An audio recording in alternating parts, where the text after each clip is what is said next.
Sheets is rounding third. He's going to score. The throw to second, not in time. An RBI double for Campusano, and a 2-2 game here in the fifth. Well, all I have to say about that particular highlight is hallelujah. The rest of it, not so much. Welcome into Gwynn and Chris, everybody. The post-game edition, a Friday get-together here on San Diego's #1 sports talk station, 97.3 The Fan. Chris Ello, Matt Scraby, that's us. We're together here in the Odyssey Palace studios. I look like I'm looking at the camera. I look like I'm dug in a ditch somewhere. Kind of, I guess that's appropriate. I was going to say, are you with the Undertaker right now? No, I just feel like the Padres are in a ditch. I know. It's 7 games into the season, but my goodness. 5-2 was the final today. Boston wins the first of the series. And we'll, get into all of it. There's plenty to complain about there, certainly. And, but we got 3 hours, so we'll, I'm sure, get it done. We have the notes on a scorecard a little bit later on in the program. And we have our countdown today on a Friday, so we can look forward to some stuff like that. But for the time being, that was, kind of what we've seen so far this season. I imagine two of the people that a lot of you want to blame are, one, Craig Stammen, the new manager. He doesn't know what he's doing. Two, Wandy Peralta, the reliever who Craig Stammen keeps bringing into games and who keeps giving up runs and games.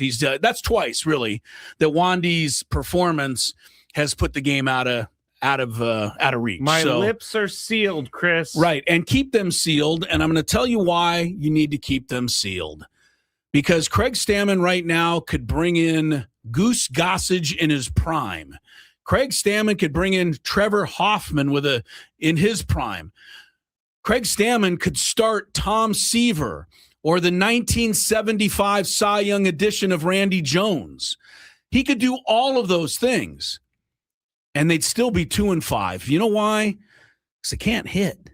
And all the rest of it doesn't matter. I mean, we'll talk about all the rest of it. We'll talk about the catcher's interference. We'll talk about, this, that, and the other. And, but when you don't hit, when you don't score, and let's be honest, if it wasn't for the sun, they would have been shut out today. That's and if it wasn't for Casey Schmidt's follies the other day, who knows if they would have had enough to beat the Giants. The ball falls in for what they call a triple. And that's how the Padres got their 2 runs today. Rafaela catches that ball if he could see it, but he couldn't. So the Padres got a break there. But that's it. They have no offense. They can't score. And honestly, the rest of it doesn't mean a hill of beans. It just doesn't. Vince Lombardi could not win if the Packers couldn't score. Bill Belichick couldn't win any Super Bowls if the Patriots were shut out every week. So if you want to think it's managing, fine. If you want to think it's the hitting coach, fine. If you want to think it's the general manager, fine. And if you want to blame Peralta, okay. But these guys are making how much money to bat at the top of this order? Oh, hold on. I did the calculations. Give me a second here, These Chris. guys are making how much money? All right. Hang on before you answer, but I just want to finish. How much money are they making? How many people think Fernando is just a superstar, one of the best players in the league? How many are convinced that Manny is guaranteed to go 30-100 every year? If none of that stuff's happening, the rest of it isn't going to matter. The top of the order, as Sammy pointed out, I'm sure ad nauseum on the postgame show, was 0 for 19 today with a walk. And that walk came with 2 outs and nobody on base in the 9th inning with the game pretty much over. Those guys, Fernando, Merrill, Machado, Laureano, who's even been the one guy who has hit some, Bogarts returning home to all this fanfare at Fenway Park. 19 straight at bats, 19 straight times they didn't get on base, nothing. 19. So the rest of it to me is immaterial until the guys that are supposed to do something, Scraby, start doing something. Yes, the first four guys in the lineup, when I went to do my calculations. Fernando, okay, you're doing Fernando, Bogey, Manny, and Merrill. How much do those four guys make combined? This is taken out of their luxury tax number of about $255 million. Okay. They make $96.6 million, which is 38% of the luxury tax number. So they make $96 million, those four guys. Now that's 96.6. Of course, yeah. Far for me to. We could round it up to 97 if Let's you want. just go right to 97. We are 97.3, so it'd be easier for me to remember. $97 million. And you want to blame, a middle reliever for losing these games? You want to blame a first-year manager for losing these games? That's fine if it makes you feel better. The reason they're losing these games is because $97 million right now is buying you bubkas. I love that word, Scrape. Yeah. It stands for nothing. Yes. They're getting nothing. Manny Machado, he has as many RBIs right now as I do. Now, before I overreact, Manny finished with 95 RBIs last year, and at one point in the middle of the season, he went 14 games without an RBI. This is only 7. It kind of points out still how early this is. But Fernando Tatis Jr. has come to the plate over 30 times. It's a small percentage compared to a season, but it's still quite a few at-bats and plate appearances. He has 1 extra base hit. Fernando Tatis Jr. is supposed to be the face of this, the guy that everyone's going to jump in behind, and he's going to carry us somewhere. That's got to change. And until it does, we can talk to her blue in the face. I really believe that. That's it. I'm with you. I hate to make it so simple, but what else really is there? Real quick, we need to do this, and then we can keep talking. KWFN and KWFN HD1 San Diego. This is Craig Stammen, manager of the Padres. The Padres play here on San Diego's #1 sports station, 97.3 The Fan. And Odyssey Sports Station. Who let that guy on our radio station? I'll even take Bogaerts out of the mix right now because I don't really count on Bogaerts for a lot. It doesn't matter. He's being paid for a lot. Fine, but I'm leaving him out of this particular moment. Fernando Tatis, Jackson Merrill, and Manny Machado. To me, as those 3 guys go, this team's going to go. They have now come to the plate 86 times, the 3 of them combined. 86. I think that's a pretty good sample. They have 1 home run between them. They have 4 doubles. They have a .297 slugging percentage between them and a .208 batting average. I will give them a lot of credit. The 3 of them have walked 12 times. That's not going to win you any games. Those 3 guys have to do damage. Their job is not to walk. They have to do damage. It is when they get a walk, but you can't look for the walk. And I know they're not looking for it. I know walks are not winning us games. Manny has no RBIs. Fernando has 2. Jackson Merrill has 4. 2 of those came, to beat the spread. The 2-run homer with 2 outs in the 9th. The rest of it is, again, I just feel it's immaterial. Michael King was all right. He made a terrible pitch to Wilson Contreras, and Contreras made him pay for it. But on the other side, Sonny Gray did not throw every single pitch on the black. He left some pitches in the middle of the plate. Most of those were fouled off. Yeah. That's the difference right now, what I'm seeing. Wandy came in, it was already 3-2. Well, who cares if it's 19-2? Well, that's when he should be pitching, actually. My point being, they weren't going to ever get to 3. Well, they got to 7 the other day, finally. With a lot of help. When we talked about it, the other day. We were excited that they won a game, but we tried to put it into perspective. They had their first 2 runs the other day, came in precisely because the other team's first baseman couldn't do the easiest thing on the field, which is catch a throw. And the 4 runs that they put the game away with in the 8th inning came as a result of 4 walks and the Laureano hit the home run. To me, the Laureano home run was about the only run they really earned in that game. So it is what it is right now. You got to find a way to break out of this. Every team's probably going to go through it. And the old saying, if it happens in the middle of August, nobody notices it, but it's happening now. and it's getting us off to a really crappy start.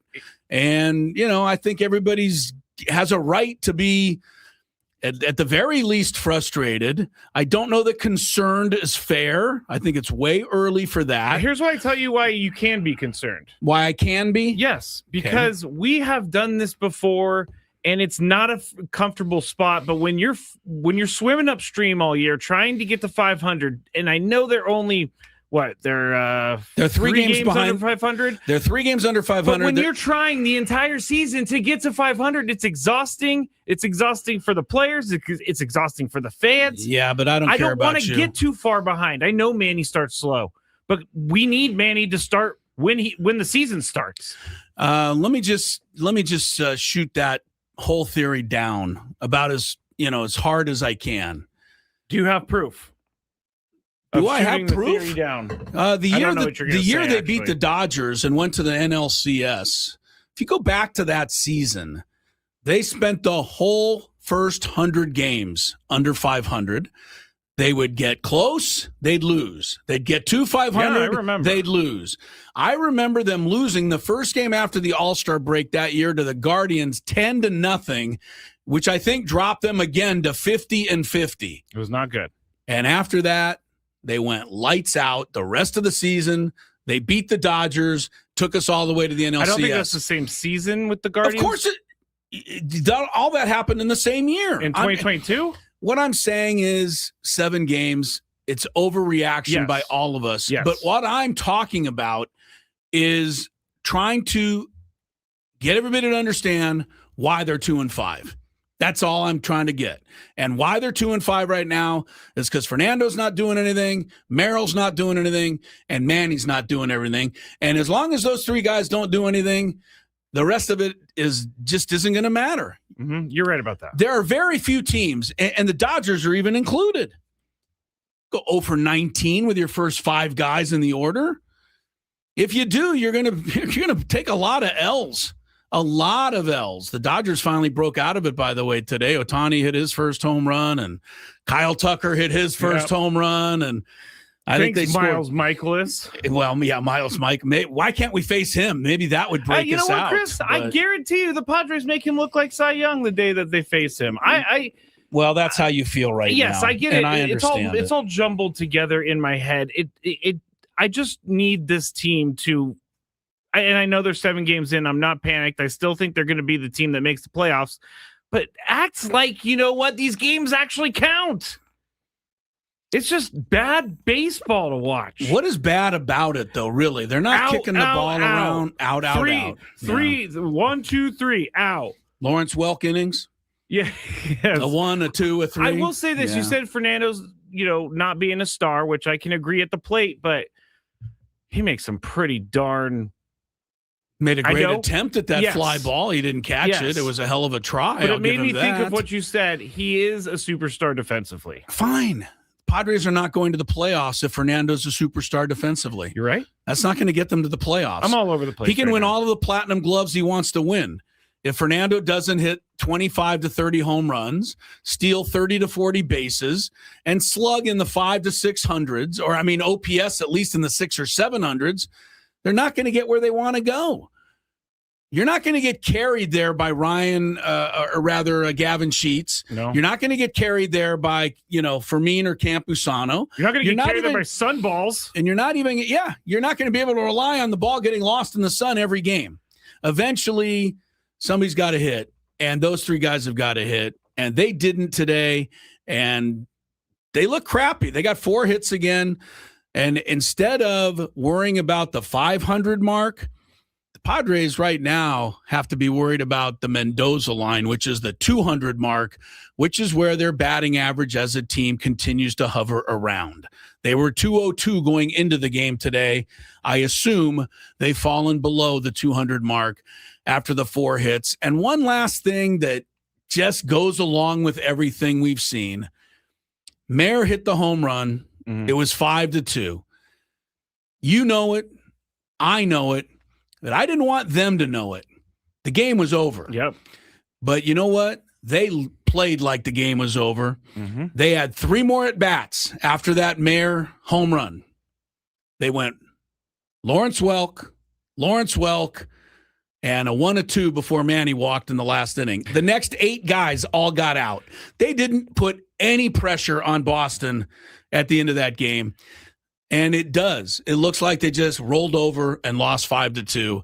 And that is something that is bothersome. I remember we've had some teams that have struggled before, but it feels like we can always say, well, yeah, they got 3 in the 8th, though. They came back. They kept fighting. They kept scrapping. They kept clawing. Can't say that about this team.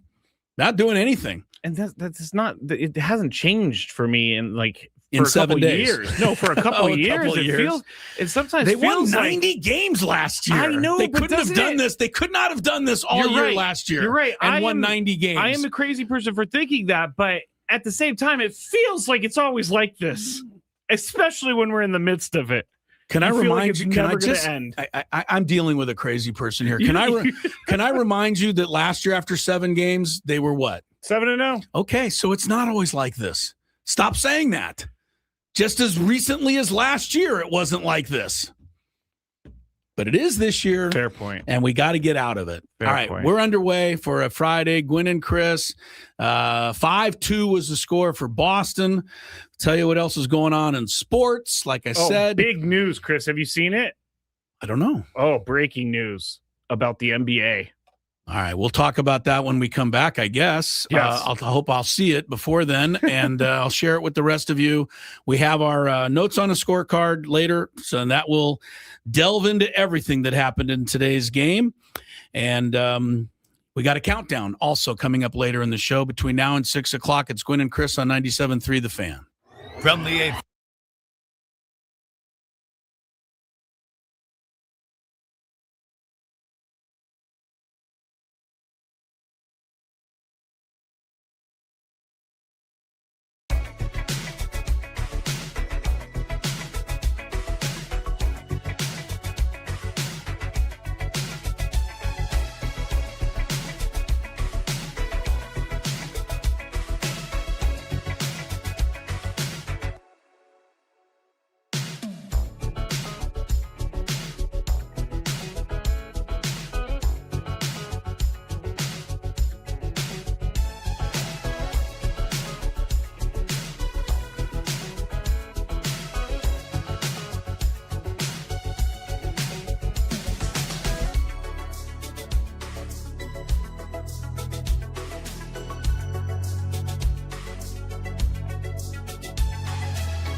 Padres 2. That was the final today. Padres offense stinks.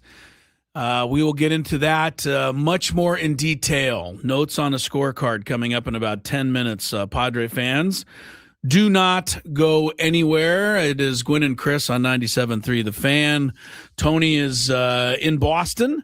And don't believe he's been able to join us today. He's going to be eating some chowder.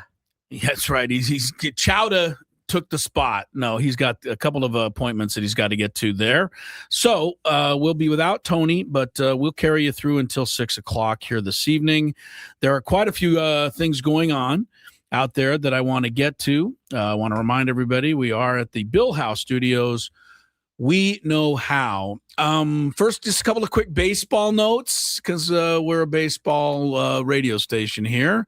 I mentioned it. Ohtani snapped out of it. Had a home run today, his first of the year. Tucker homered. Freeman homered. Betts homered. You know, our worst nightmare. Dodgers blasted Washington today. So the Padres are now in big trouble, Scrape. 3 back with 155 to play. I don't like their chances. Okay, John Kruk. 3 back with a $155. You know what? I don't want to be painted as the panic guy, but it is not good right now, and I'm not going to. I'm not saying it's that. good, but the facts are the facts, and they are 3 back, and there are 155 to play. The biggest story in baseball today will not have anything to do with the Padres or the Dodgers. It'll have everything to do with the top prospect, maybe in baseball history, the way they have built this guy up. Connor Griffin, the shortstop for the Pirates, made his debut today. And wouldn't you know it, Scraby, his first time up with a man on base, he slammed one off the left center field wall. He missed a home run, maybe by 7-8 feet. It was at the bottom of the wall, but good start to his career, an RBI double. He later walked, and I think he struck out once. He did strike out, but that was after he won a ABS challenge, too. So, life is good for Connor Griffin right now. It really is. Pirates are he got paid yesterday. Yeah, Pirates are ahead of the Orioles in that game. One other note that I thought was, worth mentioning is to Cade Horton, who's one of the real young stars for the Cubs in their rotation. Exited the game against Cleveland today with something or other. He only threw 17 pitches. So forearm tightness. Yes. We know where that goes. Well, sometimes it can go to the disabled list, which I still call the disabled list with all due respect to the injured out there. Anyway, those are a couple of little baseball notes. The biggest news, as you said, going to break is in the NBA. Luka Doncic. And let me just say this. I'm going to read you the way this is written, and then I'm going to explain to you why, at least for the moment, this is a complete overreaction. Here's the headline. Lakers star Luka Doncic, who injured his hamstring last night, if you didn't see, in the Oklahoma City game. He hurt his hamstring. He went out of the game. Here's the headline today. Lakers star Luka Doncic is out for the rest of the season. But if you dig a little further into that, understand that the rest of the regular season is only 9 more days. Okay? That's it. They only have like 5-6 games left. Not going to matter too much. Here's where it could matter. Yeah. His availability beyond that is uncertain. And that is where it matters. Because hamstrings heal quickly. If the hamstring doesn't heal, the Lakers will probably start the playoffs, I'm going to say about 2 weeks from today, maybe, 13 days from now. They're going to have Luka Doncic. Right now, they're set up to play Minnesota in the first round once the play-in tournament takes place. That order could change, but they'll lose to Minnesota if they don't have Doncic. So that is where that is a big deal. And honestly, if Tony were here, he'd probably be giving you got one of those sounders, but Tony would be certainly crying his eyes out at the very least, because this is horrible news for the Lakers and their fans. I mean, here you go. No, he would not be doing that. And then he would go. Hell no. No, he would not do that either. Then he would go. Pickles? No. What would he do? He'd be crying. Oh, I don't have him crying. That's what I'm looking for. Not him. There you go. That's what I was looking for. That's Laker fans today. If Doncic cannot return for the playoffs. That is up in the air, but he will not play the rest of the regular season. That really doesn't matter. Like I said, there's only a week to go anyway in the regular season. But that is the big news there. The Final Four for the women starts tonight. Should be a incredible game about a half an hour from now. I mean, you're going to you don't get any more heavyweight than South Carolina and UConn. So they're going head to head. And then later tonight, UCLA will take on Texas. Tomorrow will be the men's Final Four. And the big news coming out of that is that Tommy Lloyd, who all of the media have been just driving crazy with questions about him leaving and going to North Carolina, today agreed to a new 5-year deal to stay in Arizona. I will say this. Good on Arizona for doing this, because had they lost tomorrow, the fact that everybody is bugging him and the players about this would be something that could be used as a bit of an excuse to why they didn't have the focus they needed. They will now have the focus they need. But here's the funny thing about it. Now, Michigan coach Dusty May is the next guy being rumored to go to North Carolina. So all the writers have gone from the Tommy Lloyd press conference, run right over to the Dusty May press conference, and they're now asking him about going to North Carolina. Can we leave these people alone and let them coach their team in the Final Four? You can ask them on Monday. It reminds me of it reminds me of the mob that chases Frankenstein out of town. Right? They're just following these people Just everywhere. leave these guys alone. Their teams have made the Final Four. This is a great moment in everybody's life. It's something to really enjoy. And all you're dealing with is, when are you going to North Carolina? Are you going to North Carolina? Are you going to go? Well, now Tommy Lloyd's off the board, but Dusty May is taking the questions. So I think it's hilarious. Is North Carolina, like I would assume because of the history, is it really a prestigious job? It is. Okay. It is. I mean, it's college basketball. What do they call them? Blue bloods? Yeah. There's only a few of them. Duke. There's North Carolina, Duke, Kentucky, Kansas. And they're called blue bloods because they all wear blue. And they are the history of college basketball. UCLA was a blue blood back before, they started to suck. But, so that's why, North Carolina is a big deal. But let Dusty May coach his team tomorrow and then take it from there. There was one funny note out of the Final Four today, and I credit our guy, Dan Hurley, for just saying it straight up. He said, I'm not a victim. I've done everything that they say I've done. And if you want to criticize my behavior on the sidelines, it's fair. Yes. I give him credit for that. He knows who he is. He knows what he's all about. And he's not going to make excuses for it. Should I preview the Big Five question? Go ahead. Does this absolve him of his behavior? That's the preview question. I might need all this time before the Big Five to think it through. He did say one other thing that was funny. The whole video they keep showing of him bumping into the official the other day. I guess when they got to Indianapolis, he received a commemorative racing helmet. Okay. Because it's Indy 500. Yeah. And he goes, too bad I didn't get that last weekend. I could have used it to head bump the official after the game. So anyway, Dan Hurley is going to be, he's a character and he's part of everything. Tomorrow, it should be a great Final Four. I think both games are going to be tremendous.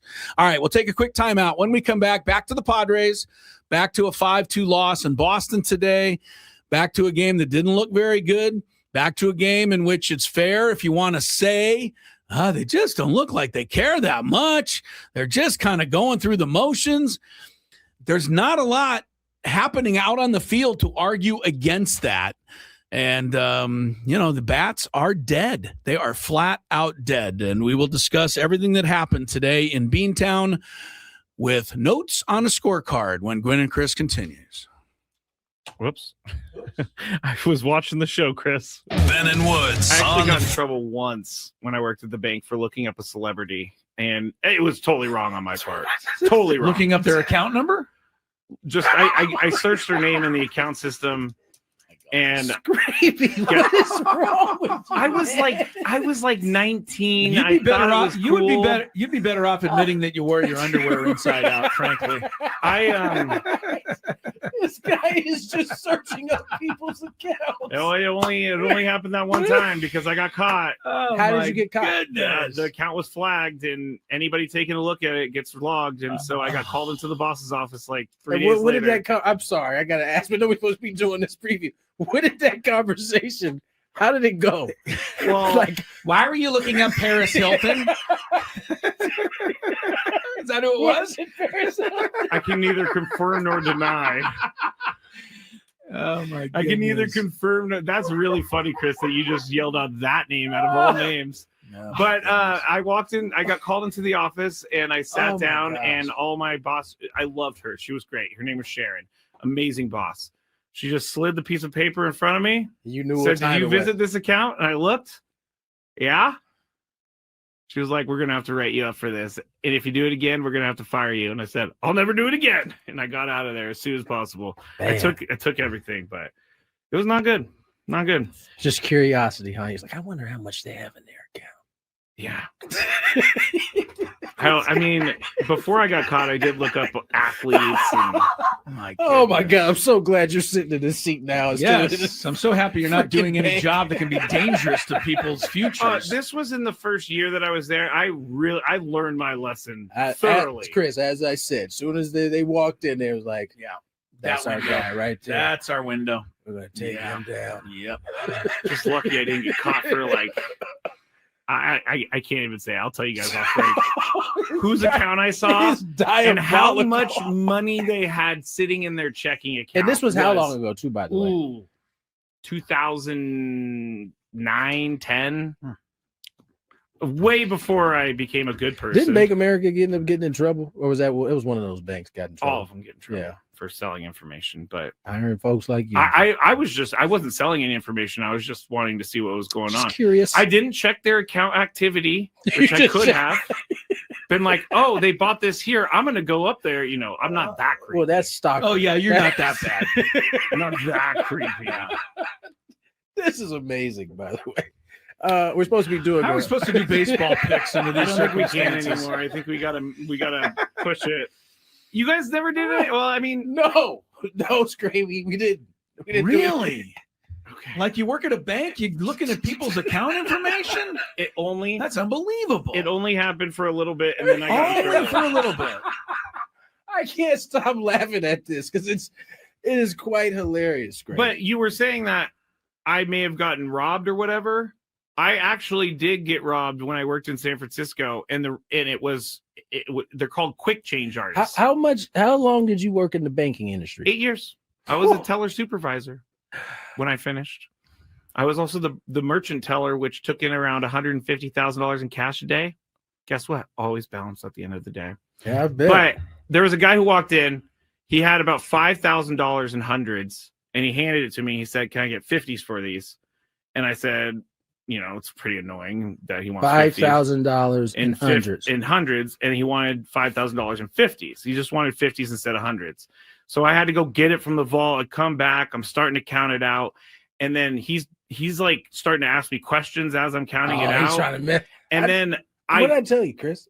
This is what I'm talking Hey, about. That window right there. Hey, this guy was so good that no one saw it coming. But so when I started getting mad at him because I counted out the 50s, he goes, "What are you doing? I asked for 20s." And I'm like, "What? You did not ask for 20s. You asked for 50s, bro." Yeah. I had to go to the vault to get those 50s. And as I was getting all mad and talking to my boss, he took the cash off the counter and put it into this folder that he had on the thing that The original 5,000 in hundreds. yeah, well, he kept going like that. And then I was so mad, I just grabbed it and I threw it in my drawer. And then he was like, "You know what? I'm out of here." And he walked out. And How then at much the end did of the he get from day, you? $3,000. He got an extra 3 on you. $3,000. Yeah, he got See, $3,000. The thing about criminals like that, they can sniff out a mark really I'm easy. not a mark. You are 1,000%. I a was mark. actually the bank's dog. They got you for 3 extra. and that's the only time in my 8 years that I ever had anything happen like that. I'm sure there are people who've been there 8 years that never had 0 taken. Scrape, I got a 20 here. Can I get 5 5s, please?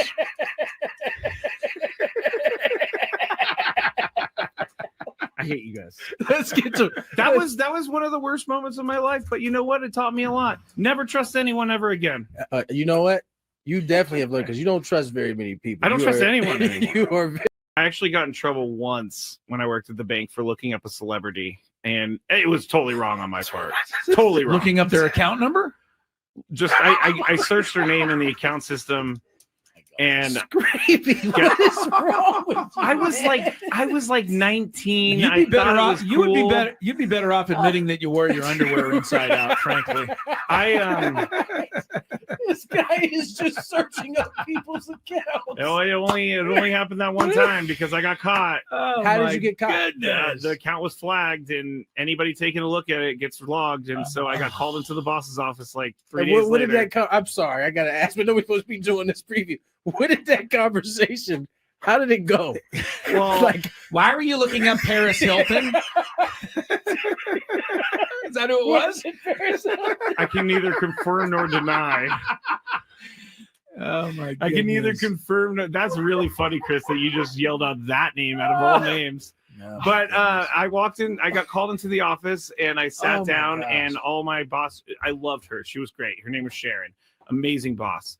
She just slid the piece of paper in front of me, you knew said, what time "Did you it was. visit this account?" And I looked. Yeah. She was like, "We're going to have to write you up for this. And if you do it again, we're going to have to fire you." And I said, "I'll never do it again." And I got out of there as soon as possible. I took everything, but it was not good. Not good. Just curiosity, huh? He's like, I wonder how much they have in their account. Yeah. I mean, before I Gwynn and Chris, all guests on 97.3 The Fan. Join us on the SDCCU Fan Hotline. It's not Big Bank Banking. It's better. Normally we have a Friar Friday, of course, but with the game already being played today, our Friar Friday is idle, as I like to should say. yeah. And canceled is a negative word. It's idle. So we'll have a Friar Friday for you next week, of course. Yes. And we've already asked, Scraby asked the PR department. We're looking for anybody between now and then who gets a hit. So, we'll take anybody. They had 4 of them today. Count them. None of them by the top 5 guys in the lineup. That's pathetic. 0 for 19 with a measly walk that came 2 outs in the 9th inning. And the batting average of the team drops below the Mendoza line. It's not been good. Not been good so far. And that's all we talked about at the beginning of the show. But honestly, we're going to talk about everything now in the notes in the scorecard, everything that happened today, from Peralta to this, that, and the other. But I don't think any of it matters until Fernando, Manny, and Merrill start doing something.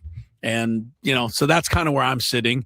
Scraby's pretty much in full panic mode. No, don't paint me as that. Here's what you say. You go, I'm in full panic mode. And then the next sentence is, but I'm not panicking. I am not panicking. All I'm right. just a little perturbed how the season has started. I think everybody should be perturbed. There's absolutely no question about it. Coming up, our countdown later on, you will not believe some of the statistical crazy things that have happened over the years in Major League Baseball. I bet you this is stuff even I didn't know before we found a lot of it today. So that'll be coming up later in our countdown. Right now, though, Scraby, give me some traffic and then get my wife's shopping list out. From the 855 Get Ross Traffic Center. Injured? Demand justice. Demand Jurowitz. 855GetRoss.com. Here's Sue Aller. This traffic report is brought to you by Rivermark Medical.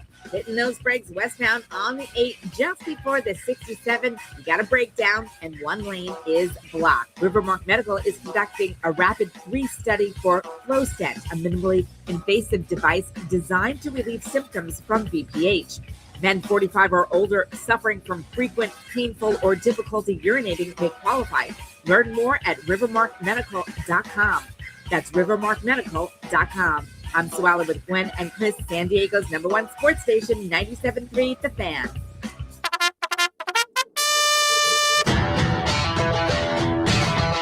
What did Chris like? What does Chris want to clean up? Observations written on a grocery list. Notes on a scorecard starts now. All right, here is my wife's shopping list, or much of it. She's going to have to buy a new one. I'm already running through all the I was pieces wondering of about paper this. here. Does she get upset that you are stealing all of her? And because you're using at least 5 pages. Yeah, per today's notes. maybe 6 or 7. There was a lot on my mind today. All right. So Now, do you sit there and you write on the list? Yeah, as the game's going on. All right. Yeah, I don't. I just gotta visualize it. I like visualizing. Yeah, I sit on the couch. I got the clicker because I'm DVRing fast forward. Oh, you're a left-handed clicker. I'm left-handed, so of course I click left-handed. Interesting. And then when something happens that catches my eye, I drop the clicker for the moment and I write it on the scorecard, and then I return to the game. Okay. Here's the first thing I wrote today, Scrape. Says it right at the top of my list. Shopping list. Perfect sunny day in Boston. Why did that catch my eye?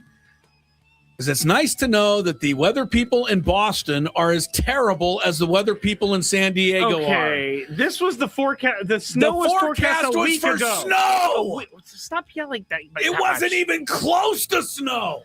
I mean, at least if you're going to say it's going to snow and it doesn't snow, at least have it be overcast. Come on, you weather people are just Did you listen terrible. to Jesse? He said that it was overcast and cold the entire morning until But it wasn't when the game started. It was brilliant sunshine. They couldn't have missed on the weather report more than they missed. I am Sorry, not going to but be. This is one of my pet peeves. Yeah, I don't know weather about people who can't figure out the weather. They didn't predict this. This was a week ago's forecast. Yesterday or the 2 days ago, we talked, and it wasn't snow anymore. Get close, Chris. I am not a part of this meteorologist hate that Chris has. I am distancing myself. This is my notes on a scorecard. I'm distancing. You want to do your own notes on a scorecard? You don't have to mention the fact that it was perfectly sunny.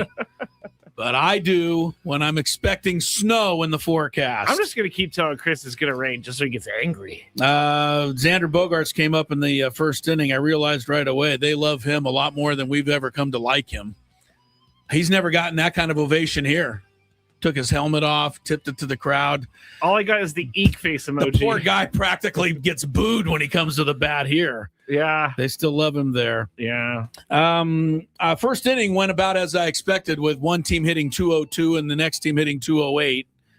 Sonny Gray needed 8 pitches to wipe out the Padres. Michael King got it done in 10. Second inning, I jotted this down because this is what I talked about earlier in the show, but to me it's an example of what's going on. Miguel Andujar came up in the top of the second inning, worked the count to 3-1. When the count is 3-1 and you are a big league hitter, one of two things should happen next. Either you should walk or you should hit the ball really hard, especially since it's 3-1 and you're pretty sure a fastball's coming and you're pretty sure it's going to be close to the middle of the plate because the pitcher can't afford to walk you. Well, he got the fastball. It was right down the middle, and he fouled it off to the side. This is what we're seeing right now. Wilson Contreras later in the game got a fastball down the center of the plate. It went over the green monster. These are the differences right now. Andujar then would ground out. Wilson Contreras, before the home run, had one of those really cool, and I think we're going to now see it all the time. He had the cool helmet tap walk. I like this now. Randy Arozarena down here during that. Randy Arozarena gets credit for inventing it, but Wilson Contreras perfected it today. 3-2 pitch. He took it. He dropped his bat. He tapped his helmet, and he just started walking to first base. He did. And he was right. So, I just thought it was cool. And since we're all about being cool these days, I think we'll see that a lot more often as the season goes on. But he was erased, by the way. Really an excellent double play. 2 to 6 to 3. Luis Campusano, well done. Hopped out on that little dribbler, fired a peg to second. Crony makes a good turn. That's a nice double play. It was only the second best double play turn by the Padres today, as it turned out. I also made note of this. In the second inning, Chad Durbin of the Red Sox. Caleb, thank you. Chad Durbin might be playing other sport. Caleb Durbin of the Red Sox. Where's number 5? If you're a Red Sox fan out there, to me, that's Noma. And I I guess his number's not retired. And Nomar Garciaparra, to me, was such a legend when he was in Boston. Now, I don't think he ever made legend status with the Dodgers or any of these other teams. But in Boston, I thought Nomar was revered almost as much as Paul Revere. Does it? So I'm surprised that his number's not retired. I thought it would be. Didn't they have a bad breakup or something? Maybe that's it. I don't know. Somebody knows better or more, tell me. But I thought Nomar's number kind of deserved retire type treatment there. Yeah. Cronenworth comes up. This again. Sheets gets on base. Cronenworth's up. 3-0 count. Strike one, strike two, strike three. Like, you're that close to getting first and second. And he got a 3-1 pitch as well. And he fouled it off. But at least that one wasn't right down the middle. Yeah. Of course, that with Sheets stealing second, that brought up our runners in scoring position situation, and Campusano and Tatis could not get the run in. Bottom of the third inning, Marcelo. I loved his double to left field today. It didn't help the Padres. No. But I like the Green Monster. And not only do I love the actual height of the Green Monster, I love the fact that they have the little scoreboard in there and the ball caromed off the box of the top of the fifth inning and went way, way over there. Yeah. It didn't help, like I said, the Padres. I love quirky stuff in a ballpark. I just think it adds to the fun of the game. There was no way Laureano knew where that ball was going to go. No. Nobody did. And that just, to me, is part of the fun of it. I wish more ballparks had those little quirks. We have the Petco porch, and it creates some fun out there when the ball rolls around. And so I like it. Fernando seems to be the only guy who can absolutely. It's a bit of a home. It's a bit of a home field advantage because Fernando is used to it. He did. He was. I found it interesting when we knew it was going to right field. The first one when he hit the long, Marcelo Meyer hit the long ball. Fernando's looking back like he had no familiarity with right field in Fenway Park. He didn't get to the wall. Maybe. We'll talk about that because that's later in the scorecard. Mares comes home on a single by Rafaela. This did not end up mattering. Jackson Merrill's throw was horrible, and it was horrible for two reasons. One, it was over everybody's head, and it landed to Campusano like 10 minutes after the guy scored. There was no reason for that throw. And it allowed the hitter to take second base, which could have cost you another run. You can't make those mistakes. It's a little thing. Jackson Merrill knows better. Yeah. Get that throw down. Get it on the line. Give me a chance to cut it off if I have to. But he's just unyielding. I don't know what that was from Jackson. I expect a little better from him there. That's two times in the last 3 games that they've made bad throws from the outfield. Well, yeah, that's a bad throw. Jackson Merrill needs to know better. You can't just airmail that throw. No. Unless, look, if you get the guy at the plate, then you can do whatever you want. Yep. But if you're not going to get the guy at the plate and it's not even going to be close, you can't give the guy who hit the ball second base. That will cost you a game down the road. Moments later, there was a break in the action. For the 1 billionth time now since it was invented, the pitch comm broke in somebody's hat, and they had to go into the dugout and get it. When can they get a pitch comm thing that works?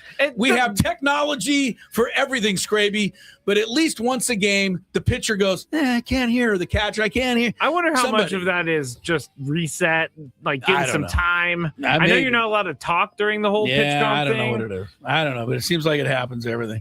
Of course, Xander comes up in the 4th inning, cranks one to left field. When he was a Red Sox, that ball would have hit the wall. But he's a Padre now, so it came up short, and it was caught. So Petco Park follows him. I guess. Xander can't get lucky ever. All right, bottom of the 4th inning, or 5th inning, I think it was. It was 1-0 at the time. Who leads off? I think it was Duran. It was a hard ground ball down the first base line. It took a hop. It would have been a web gem.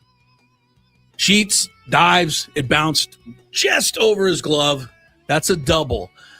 I'm not being critical. What I'm saying is we're just going to have to live with the fact that there's some balls that are going to go down the line this year that are going to get into the corner that wouldn't always get into the corner if you had a really good fielding first baseman, which we just don't have. And I'm not trying to be critical. There's very few players could have made that play. but I don't have a lot of confidence now when I see a hard ground ball down the first base line. I feel like it's going to get through. But I do And feel it like did. he's at least in the position to make a play. I'm being way too. I'm trying to say this without being critical. It I get probably what is you're coming saying. off as I get what you're critical. saying. I get what you're But saying. I don't expect that play to be made. It wasn't. And of course, boom, 2 outs. Second runner stays at second. But the voice came into my head at that moment of Mike McCurdy. Mike McCurdy Yes, came into Mike your head. McCurdy's voice popped Oh, into man. my head right after the double, and then King got the next 2 outs, and the runner was still out there. When I was pitching in Beverly Hills High School, if something like that happened where there was a runner in scoring position, but I left him there, Mike McCurdy would yell, "Hey, let's go. Not out of the woods yet." Because you had to get one more out. I love it. And I remember this. It's Not one out of of those. the woods You're yet. not out of the woods yet. And I wrote it down right here. I said, he's not out of the woods yet. And wouldn't you know it, next guy got a single, 2-0 Boston. So, you get the first 2, but you got to get that third. I love that. You're not You weren't out of the woods yet. No. And Merrill's throw on that one was equally horrible. Yeah. So I don't know what Jackson was doing today with the throws. I think he was pressing. Maybe he was. I think he was just. Yeah, I think he was. Look, when you're not scoring, you realize you can't give up a run. Yeah, you have so to be you're trying perfect. desperately to throw the guy out at home, even when you can't. Finally, the Padres score. Get the break on the Sun ball. Andujar ends up on third base. Some credit to Andujar here. How many guys hit a fly ball to center field and jog to first base because they know it's going to be caught? A lot. Andujar did not. Otherwise, he wouldn't have ended up on third. He only made it to third by a step. Appreciate that from Andujar on a team that right now doesn't care. Yeah. Apparently, people think. Hey, sometimes I don't. I question. Later in the inning, Campusano doubles off the wall to tie the game. Could not have been happier for that. His first hit since August 31st of 2024. He was 0 for 35 in between his last hit and that one. Let's hope that unleashes I hope him. so. I really, really do. Really interesting note threw in there on the telecast at that moment from Bob Scanlon. I liked it. I'll pass it along to you. You may not know this, and I don't think you will if you didn't watch the game. Fenway Park's the oldest park in baseball, right? 1912. Yes. But there's one park in baseball that has an edifice as part of the ballpark that is older than Fenway Park. Do you know where it is? What's an edifice? It's a building. Oh, is it Western Metal? Yes. The oldest building that is part of a That is stadium wild. in all of baseball is the Western Metal Supply Company building. That building's been there longer than Fenway Park has been in Boston. Wow. Thought that was a good one by That Scan. is a really good one. Do you know what Jesse said? And now you're giving me facts about Okay. Fenway. All right. Fenway opened in 1912. Right. Just a few days later, the Titanic sank, Right. and they were in the Northeast. So a guy that stuff is weird to me. That's a little odd. I think Wrigley was also 1912, a little later in the week. All right. Bottom of that inning. First guy gets on. Ground ball, not even a ground ball, a sizzling shot on one hop up the middle by Trevor Story. Yep. Analytics tell us that Jake Cronenworth is the worst second baseman in baseball. I've read it way too many times. He has no range. You analytic people didn't see that play, did you? What a play that was. There, you may see a double play somewhere that's as good as that. You're not going to see many better. That was a fantastic play that Jake made on that double play. It was. Diving. And I thought about the analytics immediately. Short hopping it. Yeah, the analytics. Jake can't do anything. That's why I don't pay And I attention to thought that about crap. Chris immediately too. That's why I don't pay attention to that crap. All right, we got a couple innings to go. So we'll get to that when we come back. Are we going to do Chris versus the fans? We're Do you going to want try, yeah. All right, let me finish up the scorecard when we come back. But in the meantime, give us a call, 833-288-0973. We'll give you a chance to play some trivia. Coming up.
Chris, hello. Yeah, we're here in Cooperstown for 97.3 The Fan. So excited, the induction weekend for the great Trevor Hoffman. What a class he's going in with, too. Let's take a look. Of course, Alan Trammell from Kearney High School in San Diego. And then, of course, the Detroit Tigers' great shortstop, Jack Morris, in a Tiger uniform there, but I always remember him pitching that 1-0 shutout in Game 7 of the 1991 World Series for the Minnesota Twins. Maybe the greatest postseason pitching performance of all time.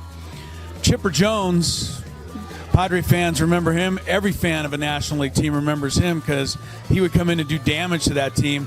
Only the second #1 overall pick in the Major League Draft, Chipper Jones, to be inducted into the Hall of Fame. The other is Ken Griffey Jr. Vladimir Guerrero, never met a pitch he couldn't swing at, and powerhouse hitter for the Expos, and then, of course, the Angels at the end of his career.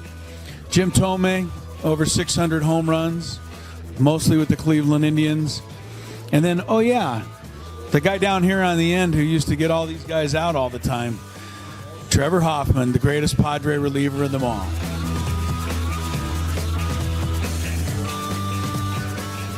Two of the greatest outfielders in the history of baseball. Of course, you've got Babe Ruth right here. Ted Williams right over there. I was wondering who the third outfielder would be. And then, of course, it hit me. Tony would be upset if I didn't say that the third outfielder, who will someday probably be displayed right here between these two guys, is obviously Mike Trout.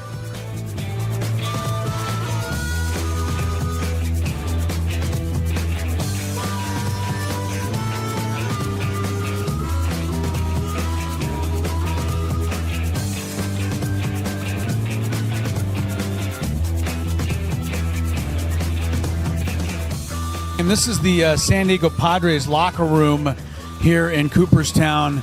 Obviously a couple of jerseys there and hats, gloves, all-star stuff. I think the most interesting thing in this entire display, though, especially this weekend, is a picture in the top corner of Angus Young. He's the guitarist for AC/DC, wearing a Trevor Hoffman uniform, obviously playing Hell's Bells. I know that Trevor went to many AC/DC concerts and was honored by sitting in the front row to watch AC/DC play Hell's Bells in his honor. But there's a picture of Angus Young playing Hell's Bells for Trevor Hoffman, wearing the 51 jersey right there.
Chris, hello. Yeah, we're here in Cooperstown for 97.3 The Fan. So excited, the induction weekend for the great Trevor Hoffman. What a class he's going in with, too. Let's take a look.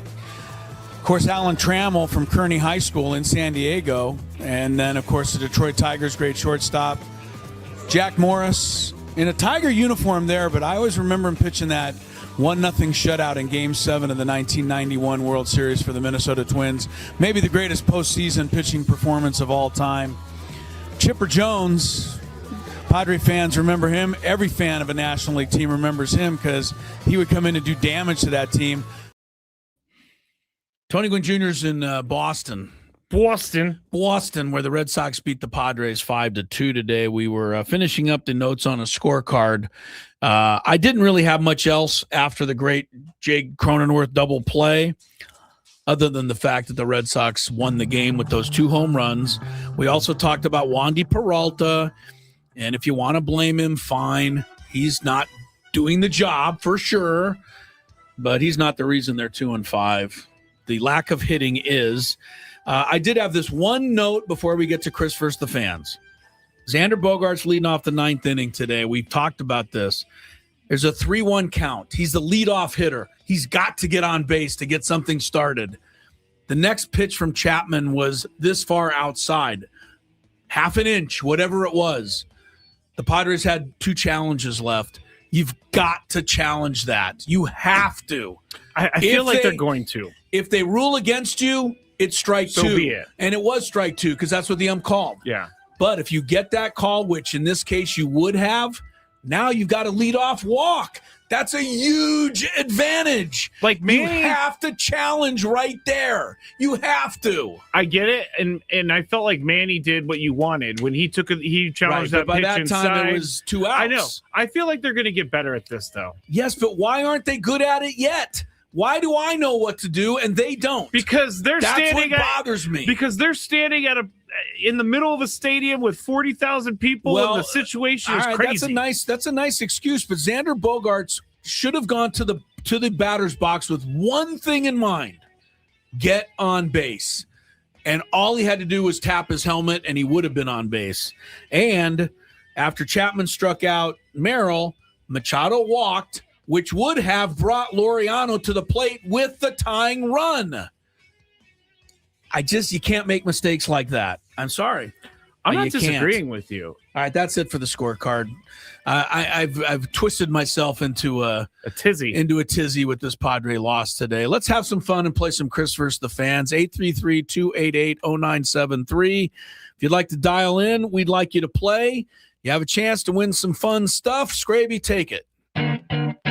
If you had one shot, one opportunity to take down the human almanac himself, howdy do. Now is your time. Listen to me, this guy is dangerous. Now is your opportunity to win a prize. Well, I hope you know what you're in for. Chris versus the fans starts now on 97.3 The Fan. All right. How did it go yesterday, Chris? We had a good day today. We didn't miss you at all. No. It's not even what I was talking about. Chris versus the fans? Yes. I think the first player... We didn't even miss you at all. No, we didn't. The first player yesterday, and excuse me for getting his name, but we have a lot of contestants. The first player was so good and ripped through all 3 answers that we considered changing the name of the game to... whatever his name, let's say his name was Steve. Steve versus the fans? Yeah, Steve versus the fans. He crushed it. The third question was name the circumference of a baseball. Before we were done saying it, he said 9 inches, and we're like, yeah. Like, what? How do you know this? First off, I have seen that question in the list of questions for years, and I've never used it because no one knows. No one could know that. He got it. Unless you're like a baseball manufacturer, no one knows that. Yeah, he's a savant in that regard. So great performance yesterday on Chris versus the fans. And I'm sorry, I don't think it was Steve, but I'm using that help name. Us out. Yeah, if you remember the guy's name, he did a great job. All right, well, if you win today, you'll be qualified for a chance to win the grand prize, a 2-night stay at Fontainebleau, Las Vegas, and a $150 resort credit. May is here in Fontainebleau, Las Vegas. Or I'm sorry, did I just say May is here? I think April is. I think it's definitely April. But April is here. Yeah, it's definitely April. April is here in Fontainebleau, Las Vegas. Is the place to catch every game. High energy watch parties with expansive screens, great food and drinks, exclusive room rates, plus the pools and day club are open. Book your stay today at FontainebleauLasVegas.com now. The rules. You have to make it through 3 questions. Each question will get more difficult. If you get the question right, you move on. If you get the question wrong and Chris gets it right, you're eliminated. But if Chris gets it wrong, then you move on to the next question or you win. If you're a first-time player. Oh, my goodness, Chris. Yeah, I'm reading something. That was lonely. I never want that again. That was so sad. Sorry. Okay, if you're a first-time player. Thank There you. Go. You're all right. Let us know before you get into it and you get that question for free today. It was, Kevin from Chula Vista? Mark from Chula Vista? Yesterday? Yeah, maybe Mark. Yeah, sorry. All right. But whoever it was yesterday, You were incredible. you rocked it.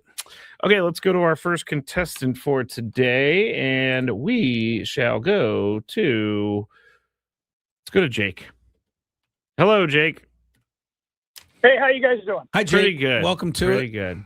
Ready to play? Yeah, I'm a second-time caller, so does that mean I get the second question? Yeah, sure. That's a great Jake. logic, That's a but great it's idea, not. but yeah, it's not the rules. It's not going to get past. Hey, if you're not cheating, you're not trying, or if you're not trying, you're not cheating. Okay. Good job. Here we Jake. go. Here we go, Jake. Question number 1.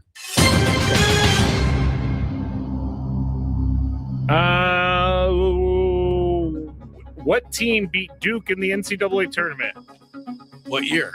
this year? This year. It would be UConn, University of Connecticut. That is correct. You don't like that one? I don't like UConn and I don't like Duke. So I couldn't lose that game in that regard. Yes, you could, because you get to see Dan Hurley jumping around like he's never won anything in his life. Yeah, I was so happy for him. And then he headbutted the ref or what? That was the weirdest thing. I'm so happy for Dan Hurley. You're right. Good point. All right. Question number 2.